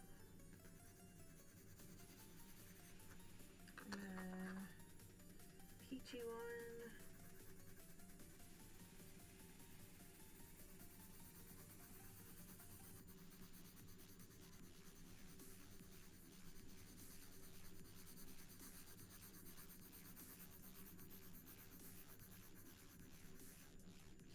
Okay.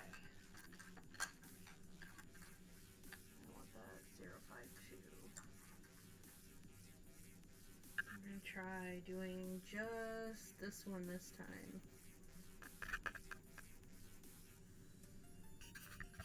I got my hand in the way again.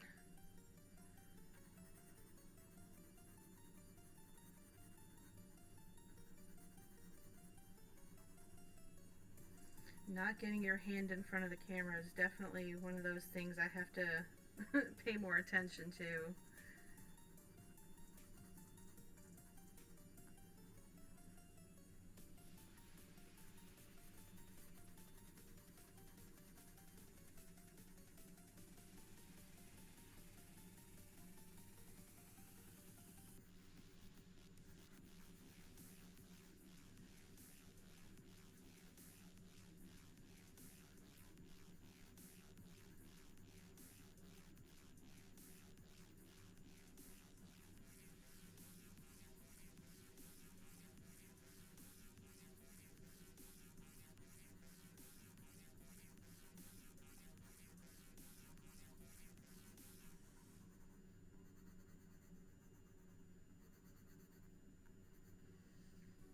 Okay. Now, I think I'm going to leave the middle section here blank and just kind of roll with that for now. No, I lied. I'm going to try the middle gradient and see how that works.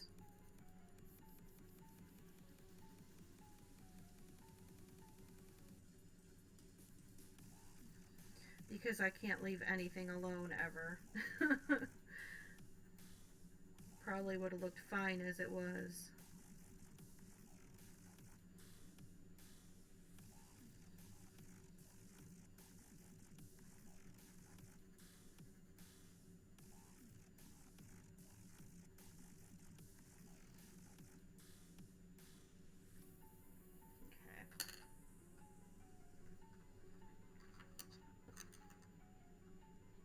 Let's see if this works better.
I do really like that purpley color though, and I still kind of want to add it in somewhere. So maybe I'm going to try using that as the eyeshadowy color for this one.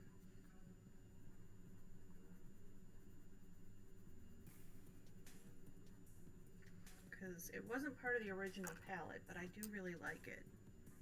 It's a pretty color. I think it's just too much as a scale color.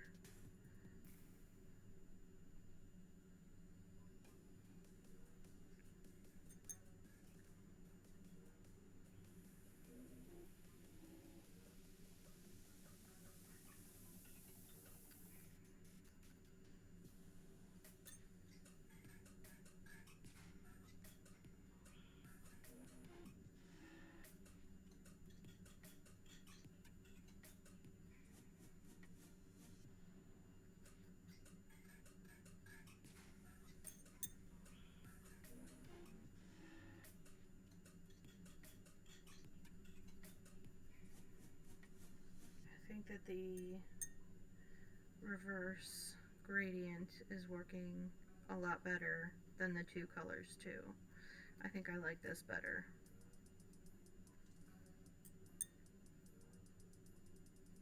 So this may be my final look, and I may just use the last face to kind of play with some hairstyles.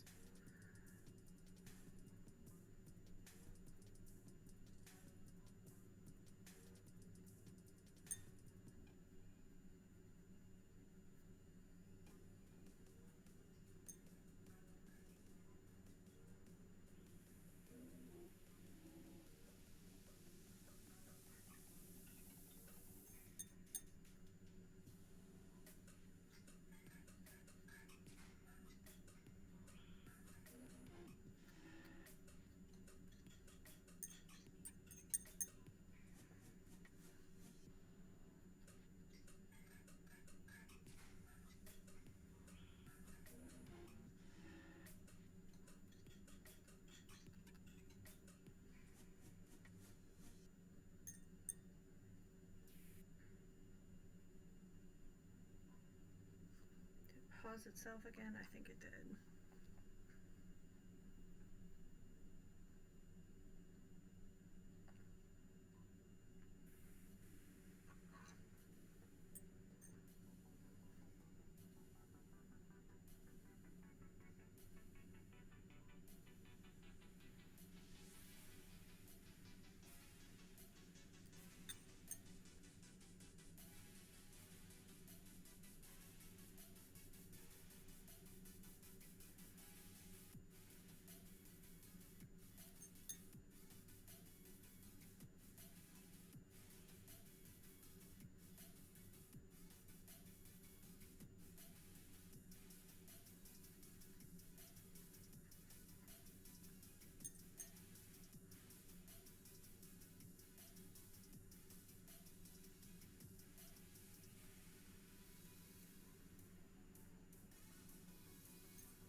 Okay, yeah, I like that face a lot better.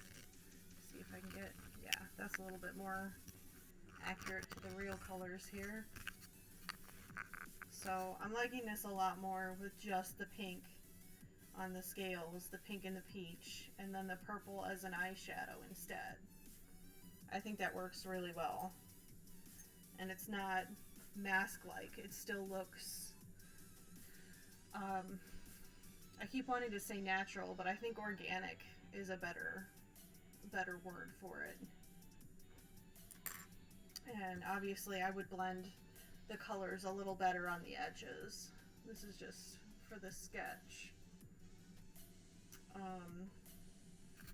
But then I'm also thinking I want to add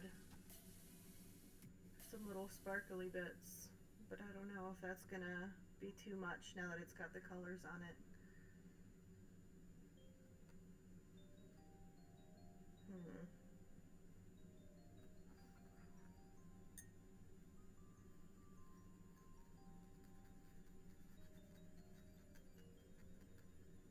I don't know.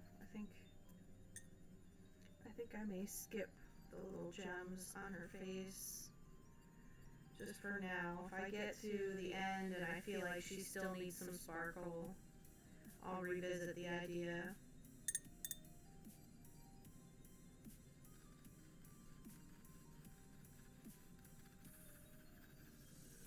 Trying to blend these outer edges a little better. I think it'll be easier to do on the actual face than on paper, especially textured paper.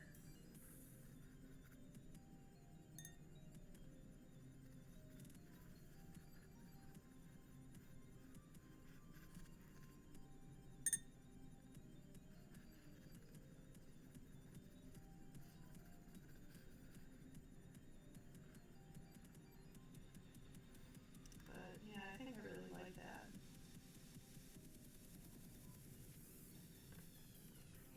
Yeah, it would. I think if I took the time and drew it out better, this would be a really cute t-shirt design. And gave her her actual eyes instead of just holes.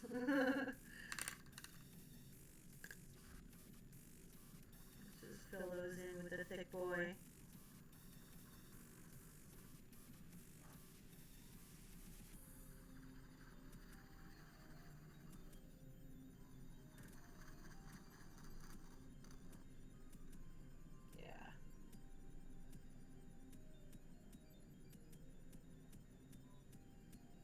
I keep looking at it feeling like it needs something, but it doesn't.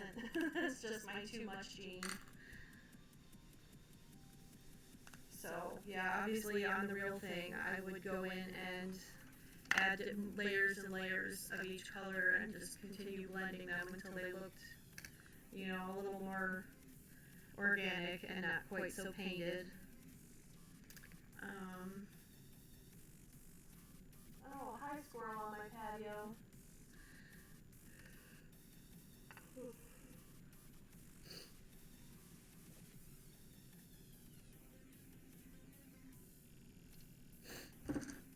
But I do still have hair to do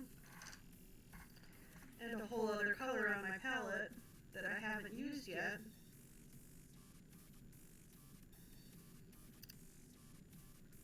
Although I don't know that I want to use the purple anymore because I'm liking the lighter colors with her. And I think maybe I want to try this bright magenta for a hair color.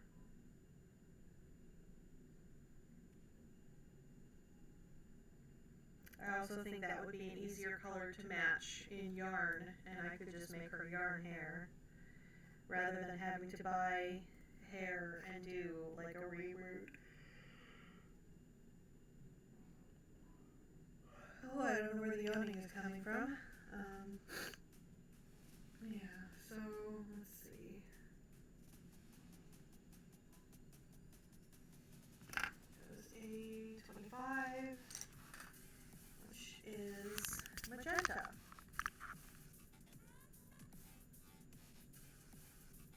The squirrel's just like chilling on my patio right now.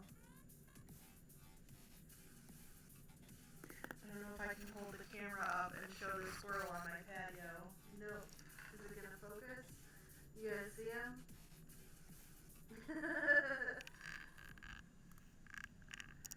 He just keeps coming back. He's wandering. Alright. So I feel like I kind of want to give this girl some bangs. She's probably going to end up with yarn hair just because it's the easiest to make. It's going to be really time consuming however I do it. But if I want to give her custom colored hair, which I do, I think that yarn hair is going to be the way to go. So, kind of hard to get that face to sit because the epoxy makes it really heavy in the front.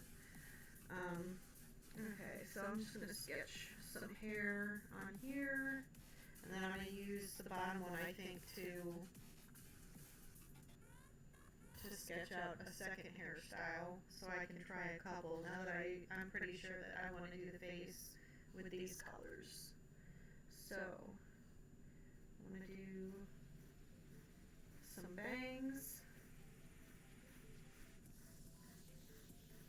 So we'll start with that.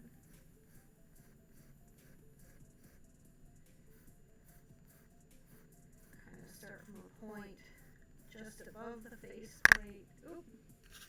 And not knock my camera over with my pencil.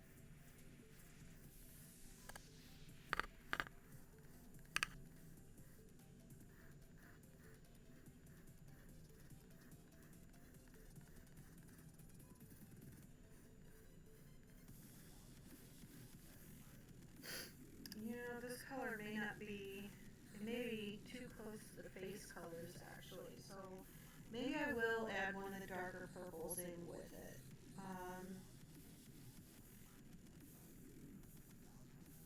I think the one that I used for the eyeshadow would be the easiest to find a close color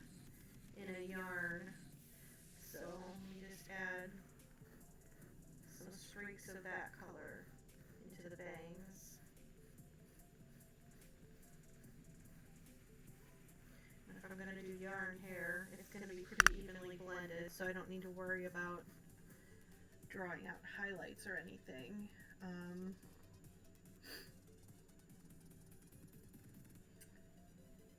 Let's see. What kind of hair would I give her? I mean, the obvious choice for an alien is like a little spacey bob or space buns. So I think that's what I'm going to draw, is I'm going to draw the little bob on this one and then do some space bangs. Although I have room for space buns on this one and no room down here. So I'm going to do the space buns first and then a little bob. Oh, thanks. Yeah, hair is one of the few things that I think I'm actually really good at doing. Fashion illustration was not a great class for me. I struggled a lot, but I did get a lot of pieces put on the wall because I am insanely detail oriented, and apparently that showed. And my teacher really enjoyed that, and my hair was always commented on as being well done. So that was apparently one of those things that I did pick up very well.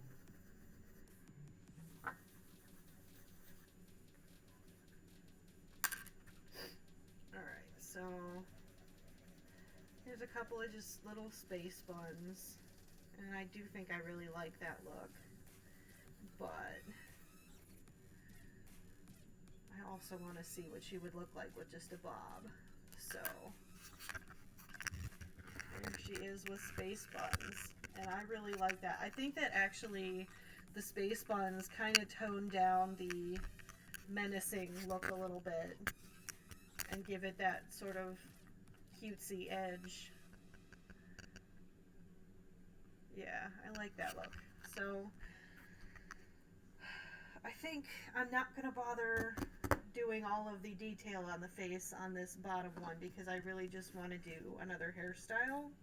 So I'm just going to put the basic face lines in here. Get her little nostril lines. And her little smile.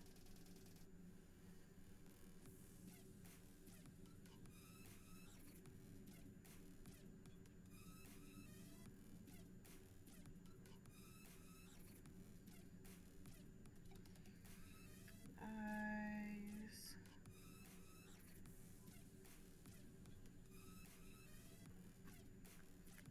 Little eye ridge.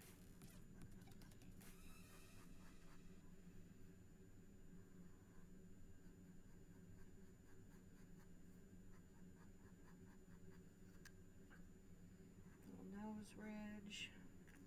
Right, and pretty much just going to put the colors in.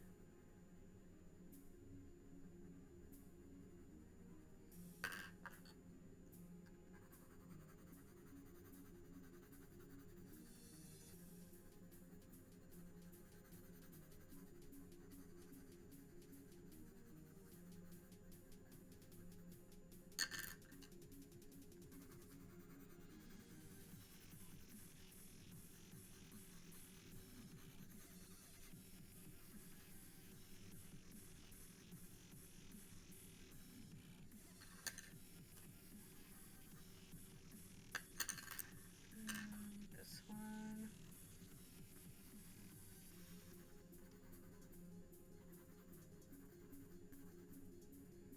Just get the general idea in there of the scales.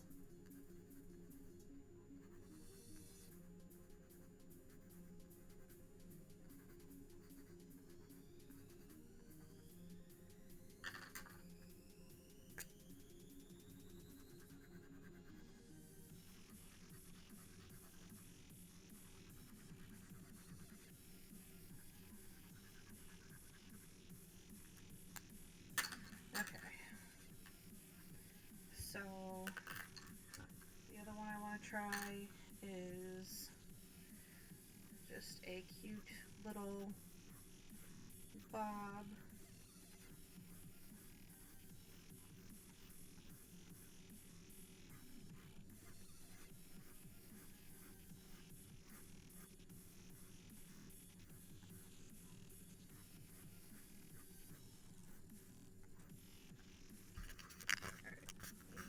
this over here so I don't knock it over.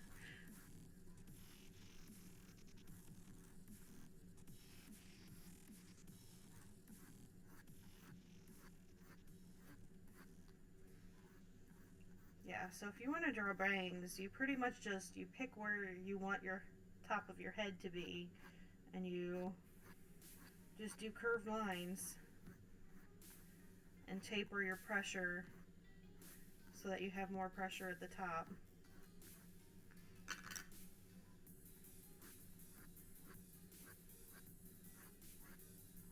And the key to doing hair is to just sort of flick. You don't really want to draw, you just sort of flick your pencil.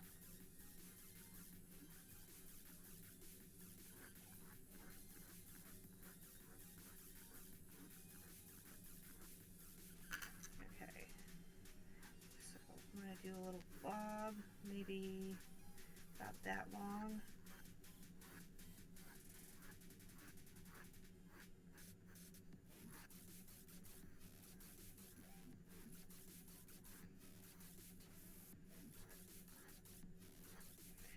I always find it harder to do the right side of the hair because my hand doesn't want to just flick inwards.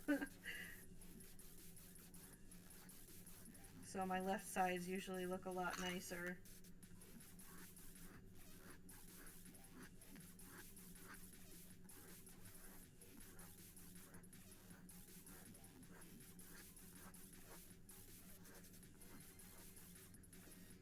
Okay, so I want these ends to be a little more blunt, actually, because like the 1960s B-movie sci-fi look with the really blunt bob and bangs, and then the metallic dress, because I do actually have metallic foiled fabric that I'm going to use for her dress.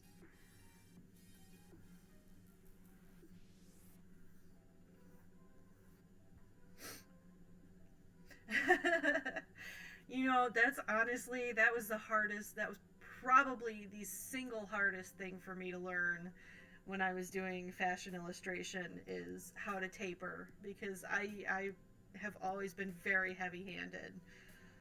And it really is, it's just in the motion. Like, you have to just like flick your hand. Like, you don't even really push it down except right at the top. Like, you push right here and then you just like flick your wrist like you're having a seizure. Like, that's the only way I can think to describe it, is you don't do it, you want it to be an almost unconscious movement. And it is like, it is a thing of muscle memory where you sort of just have to keep trying until you get it, and then when you get it, you just keep doing it and doing it and doing it until you can do it without thinking about it. And all of my figures pretty much had like one of three hairstyles. They either had a bob, because, you know, it can taper the bangs and taper the sides really nicely, and then it's just done. Or they had like a pixie cut, which was basically just bangs. Or they had the other one that I did a lot, where's my regular pencil? The other hairstyle that I would do a lot, you would have, like, if here's your face, and I would do like an eye and an eye, and here's my little nose, and I would do, like, from the top of the head, I would do one of these where it's like really sleek on one side and like big and just like a bubble on the other side. And I did a lot of those hairstyles, where it would all be kind of brushed over one shoulder. So it would just be like this on one side, and you do like one of those up at the root to show that there's actual hairs, you know. And then on the other side, and that's your hairstyle. You just get one of those. Which, you know, I got comments from multiple people that a lot of my figures look like Archie characters. And they kind of do, because I'm not good at doing faces. So I would just do those for eyes with, you know, little eyelid, eyeliner swoops, and then like a little nose, and then like a mouth. Like that, which I usually just did with my marker, so like it wouldn't even be a pencil mark. I just do like a little heart with my marker. So, you know, I'm not great at fashion figures, but I did have my own very distinctive style, so it would be like that shape, and that would just be my mouth. So all my characters, they kind of did look um like punk Archie characters. So, yeah. The hair, you know, I have my few styles that I got really good at, and I just didn't do anything else. So it is something that I kind of want to try and do more of in my drawing, and just practice more things like that. Because I never got good at hair. I never got good at feet.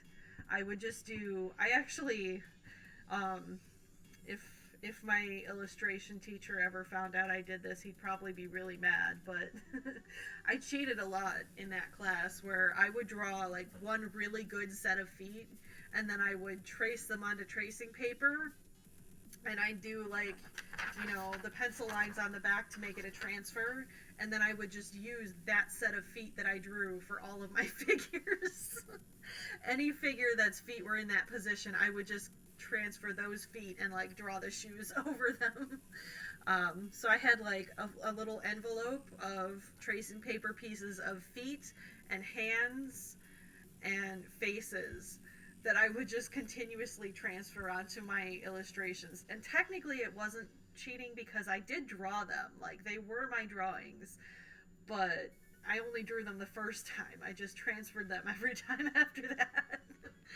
um, but, you know, I got my work hung on the wall every week. So, obviously, you know, the rest of the work was good enough to make up for it. I just thought that was funny that, like, I did that every week.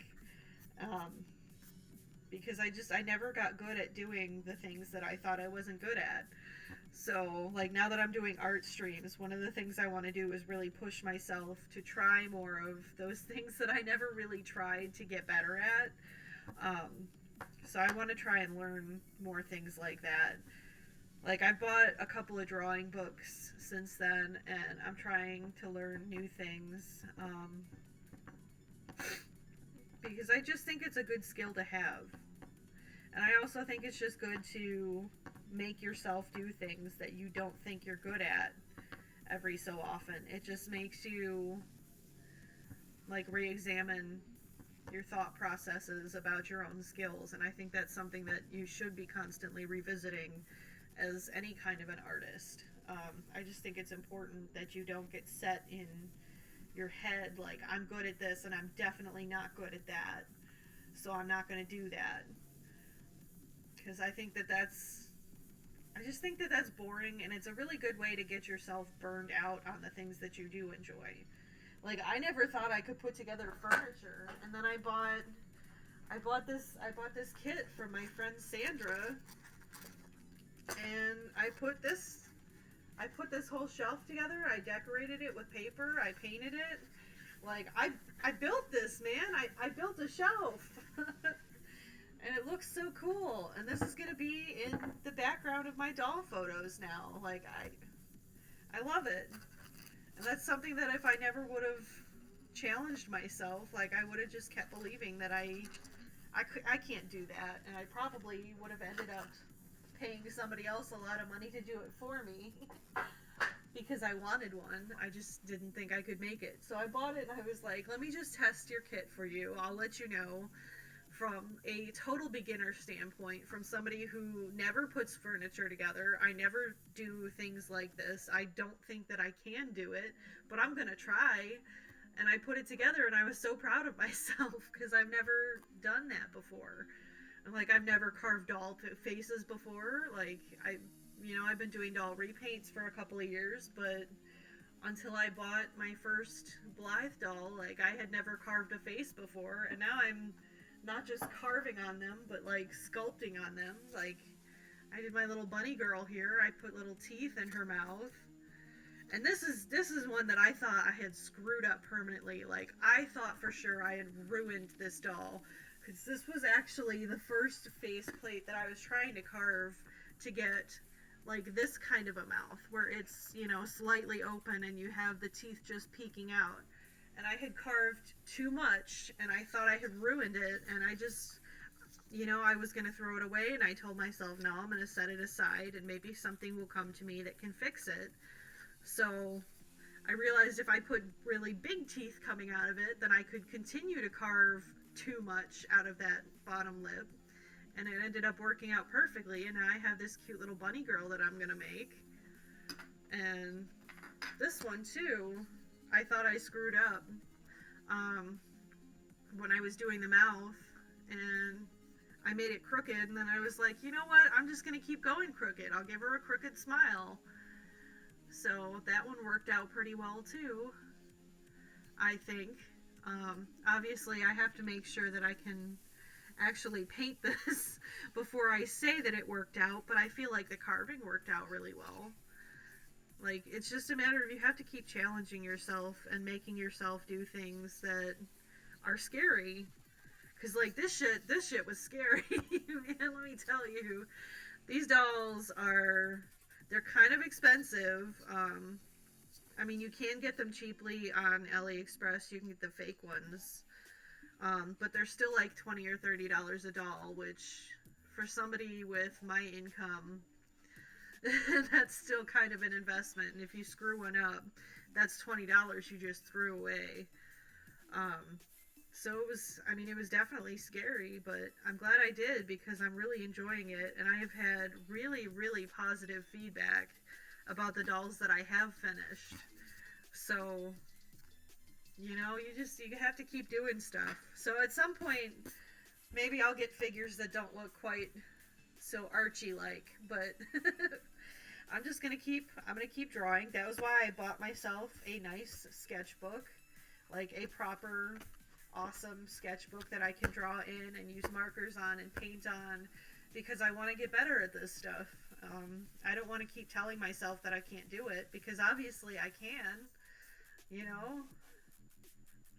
I don't know where I'm going with this. I'm just kind of rambling at this point, because I finished my whole page of sketches, and I didn't think that I would by the time my stream ended. And I still have time, so I don't know.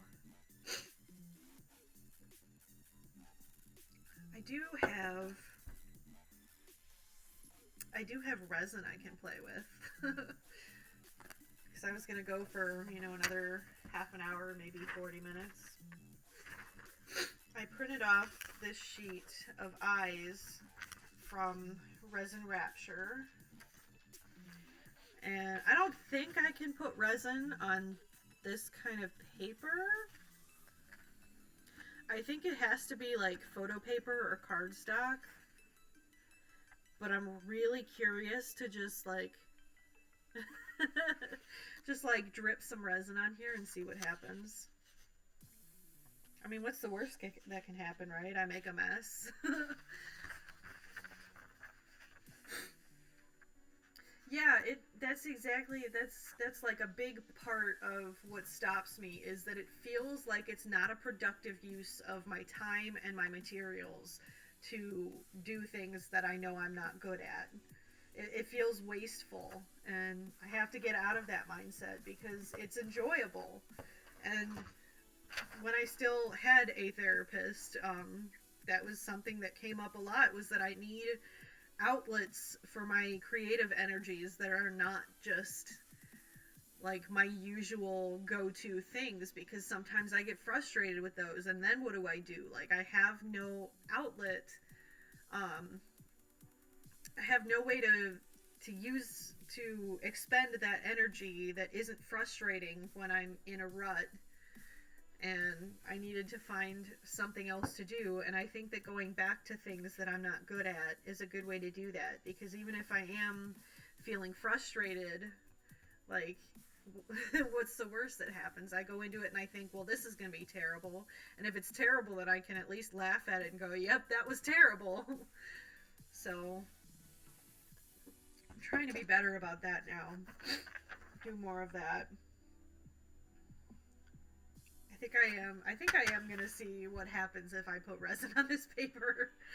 I'm curious because I do want to go out and buy like good paper from an art store to print eyes on to make some of these, because I do want to use like this one right here. It's not really showing on camera, but it has like pink and purple spots in it, and I think that would be really cool with my Lizard Girls coloring. I want to see if I can somehow digitally put a lizard pupil on these eyes and print these and make these for one of her sets of eye chips. So I think I'm just gonna like drip a little bit of resin on one of these corner ones and see what happens.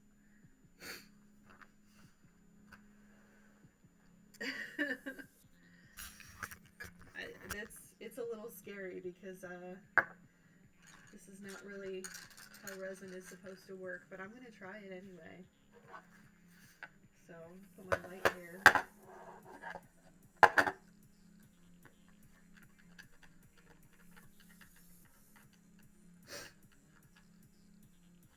Yeah, that's what I'm going to do. I'm going to put, I want to put a matte sealer on it first. And just see what happens. Because I feel like the absolute worst thing that can happen is it just makes a mess. And oh well, it's just a piece of printer paper. I don't really care. I do want to throw some scrap cardstock underneath it though, just so it doesn't leak onto my table. And grab my matte sealer.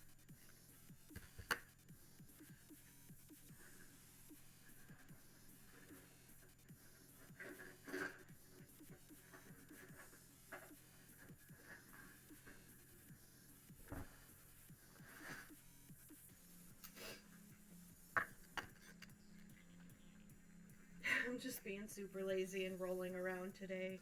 My knee hurts. I don't really want to walk.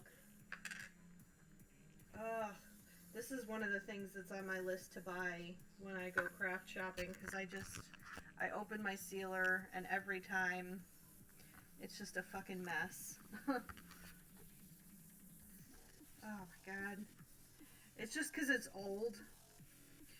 Like this, I bought this jar literally years ago, and it's not even really good for most things anymore because it's so old that it dries very, very quickly, and it's kind of chunky. But it'll be perfect for my little experiment. Oh no, or not, or it's just going to pull the ink off of the pictures. Yikes. Let me try doing the outside first. Nope, it's just smearing everything. So maybe I can't seal them first. Okay, well, I tried, and I made a mess. So good to know. I cannot use my brush on sealer over that. I'm still going to let that dry and put resin over it anyway. It's not totally ruined. It's just kind of messy. So I'm going to try these ones and just throw resin right on them. Oh, but I think I have to put a respirator on first.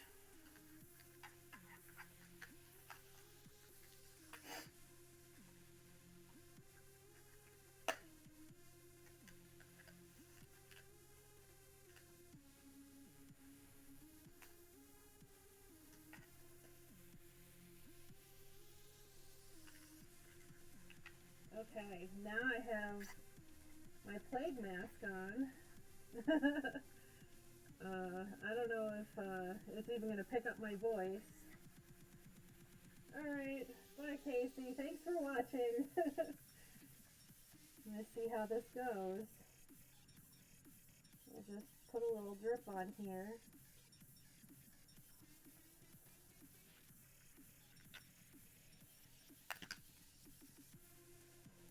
I wonder if this is going to work.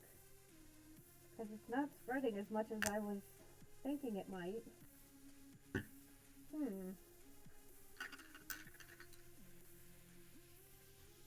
do need it to get out to this edge more though, and there's a little bubble. Did I get the bubble? I think I got the bubble. Okay. I don't know if the resin's going to ruin this brush. I didn't think about that until I touched it. Also, I think I can smell it through my respirator, so I may need a different set of filters. Let's set it for 60 seconds because I don't know how long it's actually supposed to be on there. Woohoo! Science! I don't know, maybe I just don't have a good feel. Because I just like hurriedly put this thing on.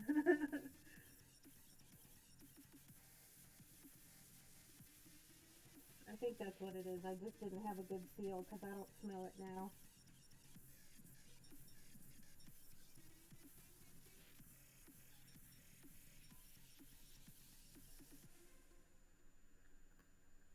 Okay, I'm going to put this up here so we can kind of see what's going on.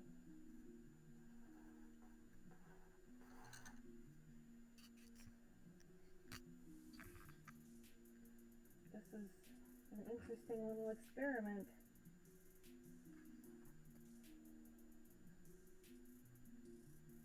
Okay. Is it solid? No, it's still sticky. So I think it probably needs the full 90 seconds. I'm going to put it on for another 30. Just because that's a thick layer, it probably does need more.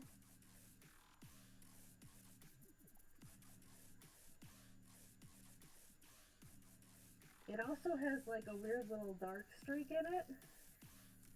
I'm still talking. I don't know if it's picking me up or not. I hope it is. But it has like a weird little dark streak in it. I don't know if that's supposed to be there. My other ones didn't have that. It's still really sticky. It's not curing. I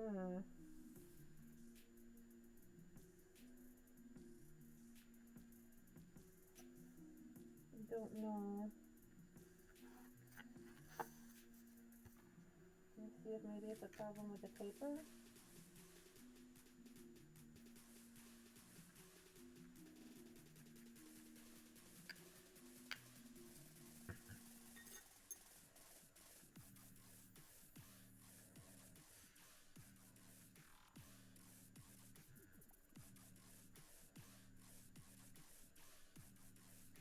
Okay, so the thing about UV resin is if you make kind of a mess with getting it to sit in the right shape, it's not the end of the world because it's resin.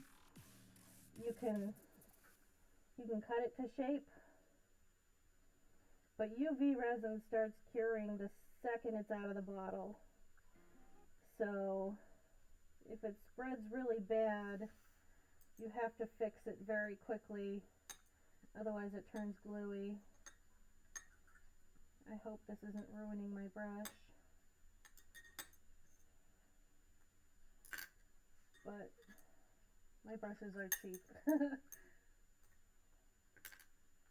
Okay. So this one doesn't have any weird streaks in it. There's no air bubbles. So I'm going to stick it way under there. So it's got more of the light on it than the other one had. I don't know if I can hold my camera to show like how much farther that is under the white. Yeah, that one's still really tacky. I'm thinking this probably because it's cheap resin, it's probably going to work better for me to use it as like an adhesive for the eye chip stickers than as an actual topper. Yeah, because that's still sticky too. So I'm going to put the first one back under for another 90 seconds. Also, I think this cord is like not in all the way.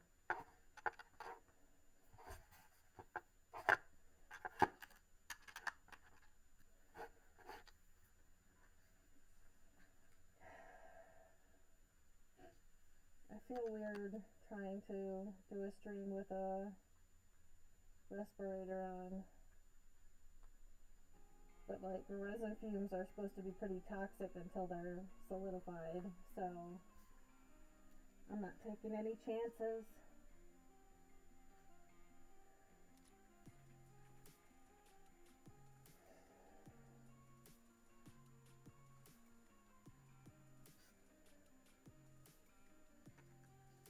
Yeah, it's really tacky.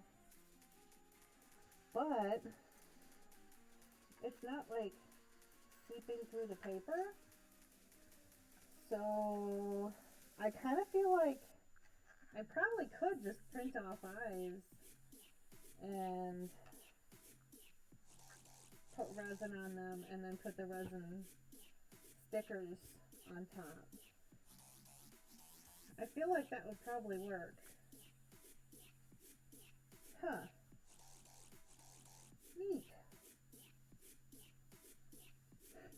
I think it's just not curing because I'm putting a lot of resin down instead of like a really thin layer like you're supposed to. And also my light isn't very bright. I think it's like a 20 watt or something.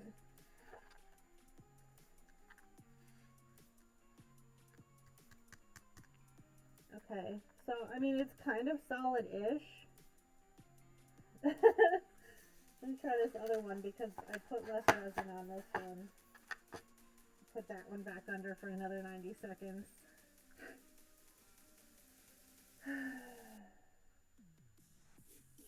Although it is solid, so I think I can at least do this.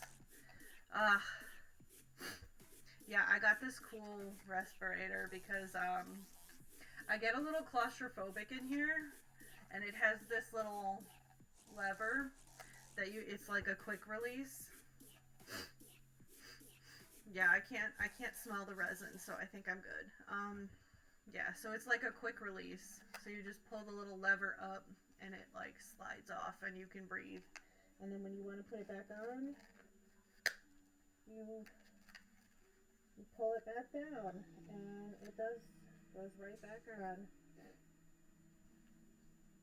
And it's easier than having to take the whole thing off.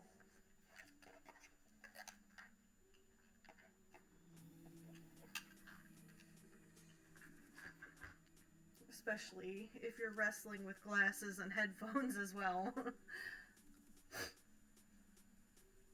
I did buy a second kind of resin, and I don't know, well, not a second kind, but a second brand. I don't know if the second brand is maybe going to be better. Because if this one still isn't dry after a second 90 seconds, I think I want to try the other one.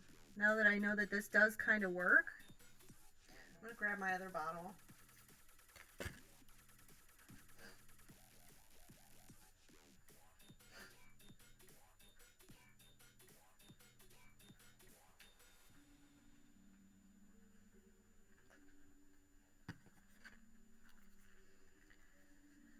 Okay, so I haven't actually opened this one yet. Oh, duh. Resin is toxic.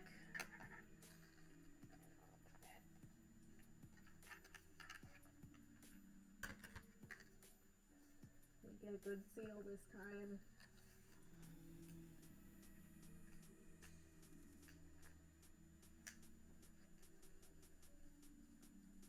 Okay. Feels like I'm on there good this time.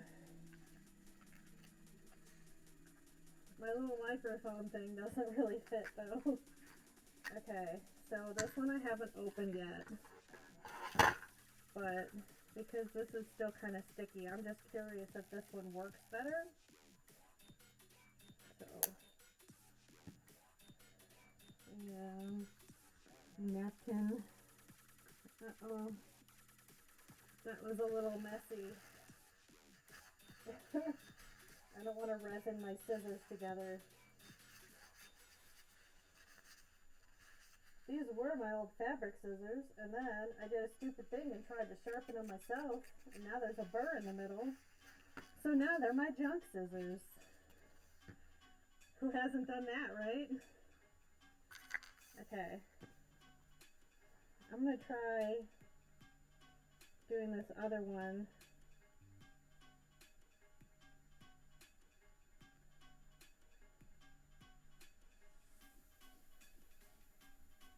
This one feels thicker. I don't know if that's better or worse.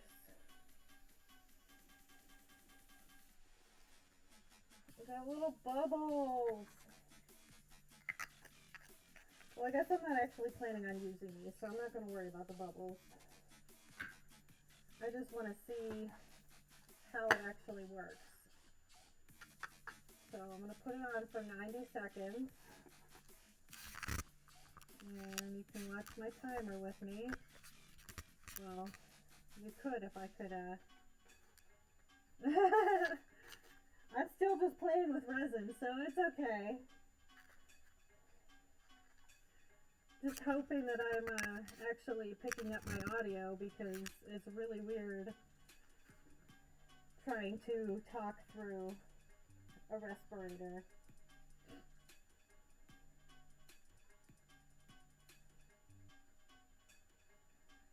So I'm trying my second bottle of resin, which is also from wish.com. I bought a couple that had good reviews, but that first one just it's still really sticky. And I'm wondering if maybe that's not why that first set of eyes that I made is a little cloudy, if it didn't cure all the way.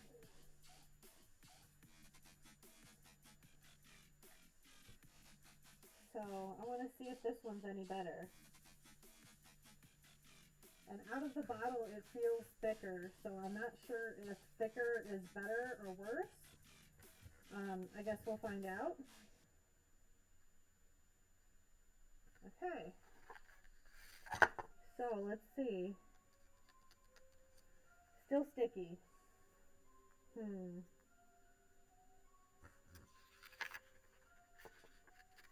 Although it feels solid on the bottom, so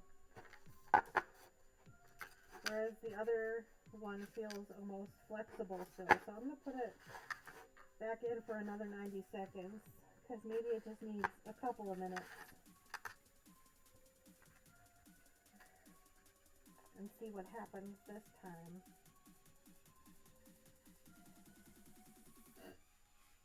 And if it doesn't work, then I just can't use this as its own resin. Because all the reviews that I read on both of these that were really good were from people who used it more as a glue than as an actual casting resin or a doming resin. So I think as a glue maybe they work okay. You just can't use a thick amount to try and get a dome on an eye. Or you probably need a better light if you want to do that. Because again, even this light, this is the second light I bought, and this one was on sale for $10, but it's normally it was a $12 or $13 light, so it's still not super expensive. They do make fancier, more expensive lights, but this just isn't one of them. And I think if I get good at making eyes to the point that I want to sell them, then I probably will get a better light.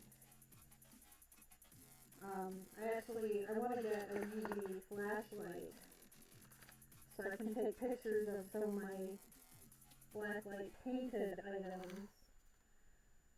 So I might even, when I get that, just try that. Yeah, see, they're both kind of tacky. But I wonder if I did like a really thin, I'm going to do on this other corner one. Like a really thin amount, like just one little drop maybe.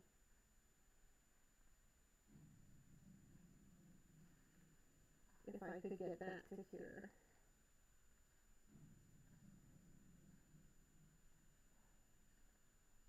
I don't want to spread it around with my brush because I don't know if it's ruining my brush. So I'm just going to use the lid.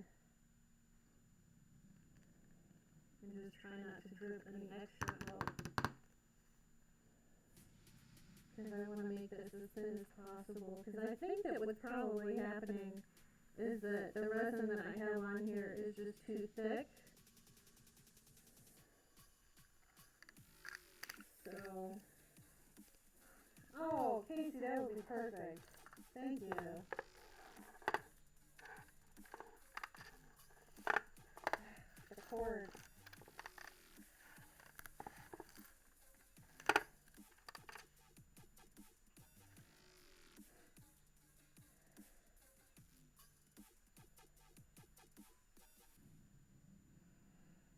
Definitely pays to have friends who are also artsy types. I have a bunch of stuff that, like, when I start really seriously packing, I'm just going to put, like, a whole box together of stuff that I need to de-stash. Because I've bought a lot of things over the years for hobbies that I just don't really enjoy as much as I thought I would, and I kind of just need to clear that stuff out. Because at this point, it's just taking up space.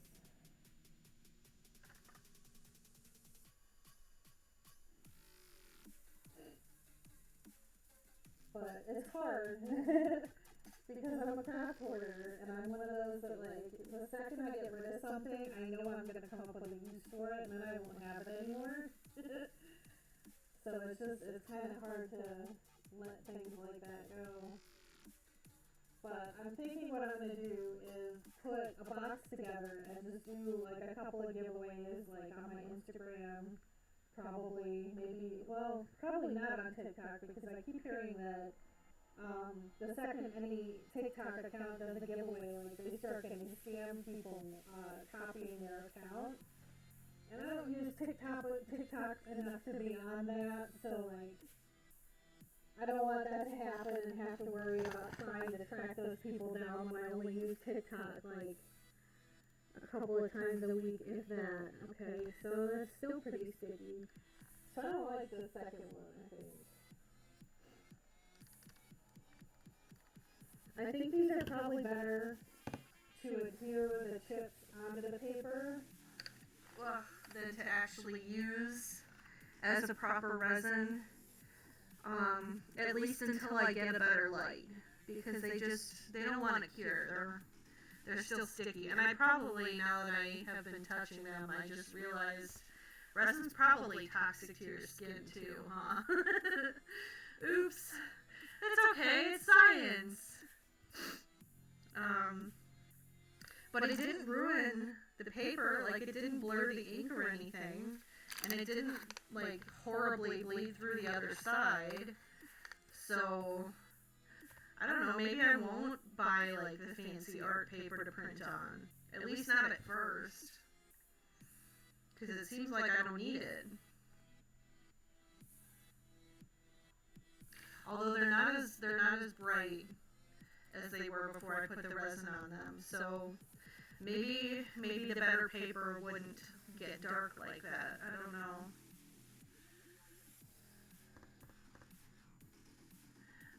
It's worth trying, I guess.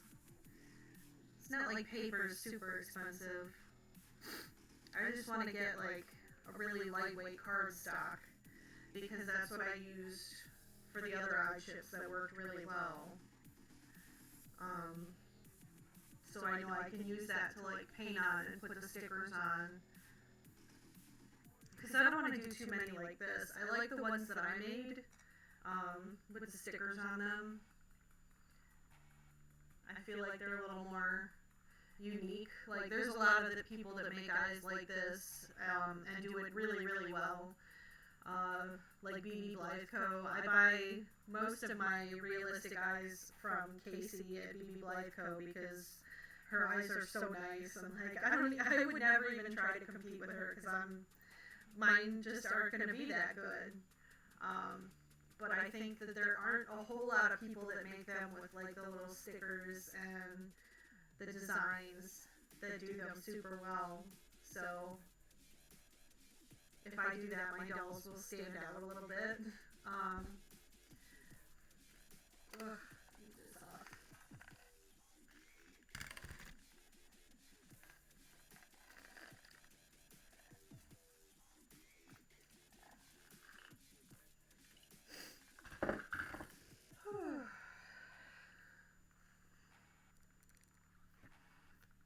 I don't know. I also just think it's more fun to do something that not everybody is doing.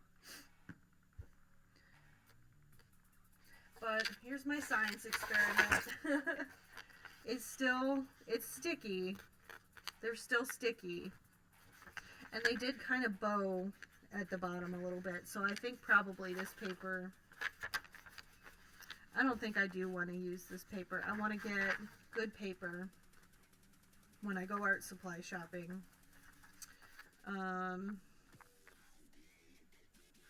Yeah, I want to get good paper. I want to buy more. I want to get more nail art stuff too, because that's what I used on the chips that I made. It's all nail art stuff. Like, there's nail art stickers in there. Used a little bit on nail art. Oh my gosh, I'm brain farting on the word. Not glitter, mica powders, metallic mica powders in there. That's what's on her cheeks too, is silver mica powder. Like, I've been using a lot of nail art stuff to make these dolls, so I think I need to invest and get a little bit more of that. Just making sure that these eyelashes are still stuck on there real good while I'm sitting here playing with her.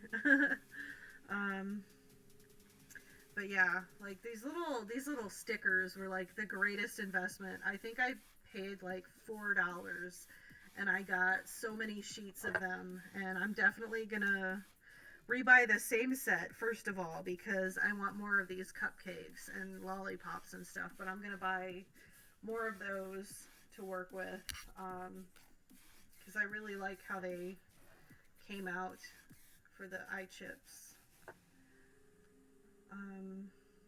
And this set especially was not, some of them are kind of like 3D.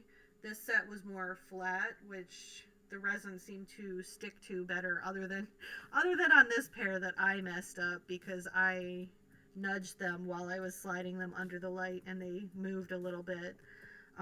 The others all came out pretty solid and not cloudy. So I'm going to get more of these. And yeah, I don't know. I'm kind of just rambling because I feel like I haven't streamed long enough, but I guess I have. I mean, it's 5:30.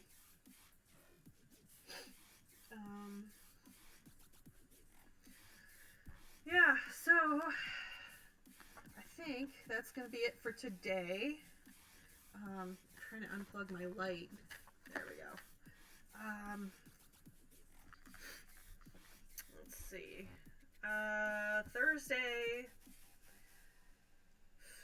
somewhere around 9-ish is when I do my game streams. I am going to do Layers of Fear again this week. And then next week, it's kind of up in the air again. There's still houses we're looking at. We've slowed down. We're not looking at as many because it's just gotten to the point where it's too stressful. Like, we're both starting to feel physically ill because we're just so stressed all the time from trying to find a house, and like we don't need to be, because I mean we need a house that's a little more accessible for us with our mobility issues, but like it's not an immediate issue, you know. Our house will continue to work for us until we find something. So we've kind of like slowed down a little bit, and we're not looking at as many. We're looking closer to where we are, and we're being pickier. um, we don't want to leave the area is the main thing, because our doctors are here.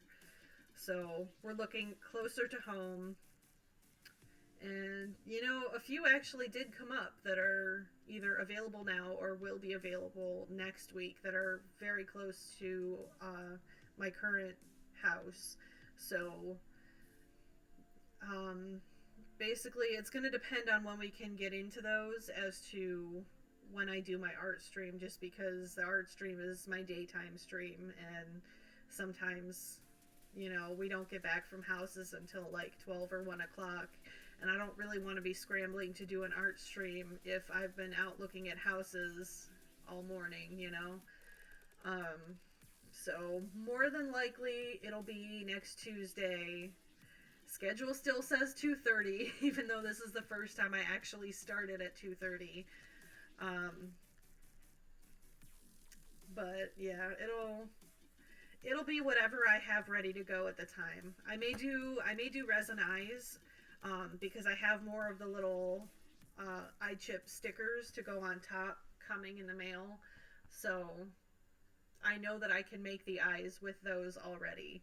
So if I can get art paper to, you know, paint and put my stickers on by then I'll do resin eyes next time. Otherwise, I might do more sketches and just sketch something not doll related. Oh man. Yeah. So whatever I have ready to go, because this made more of a mess than I expected, and I'm trying not to make a mess. What with the whole trying to move and trying to keep as much of this room packed as I can. So yeah, we'll see. But yeah, Thursday Layers of Fear, Tuesday art stream. Hopefully, if not Tuesday, it'll be Wednesday again. And then next Thursday, more Layers of Fear. So, yeah, that's it for today. Thank you for watching.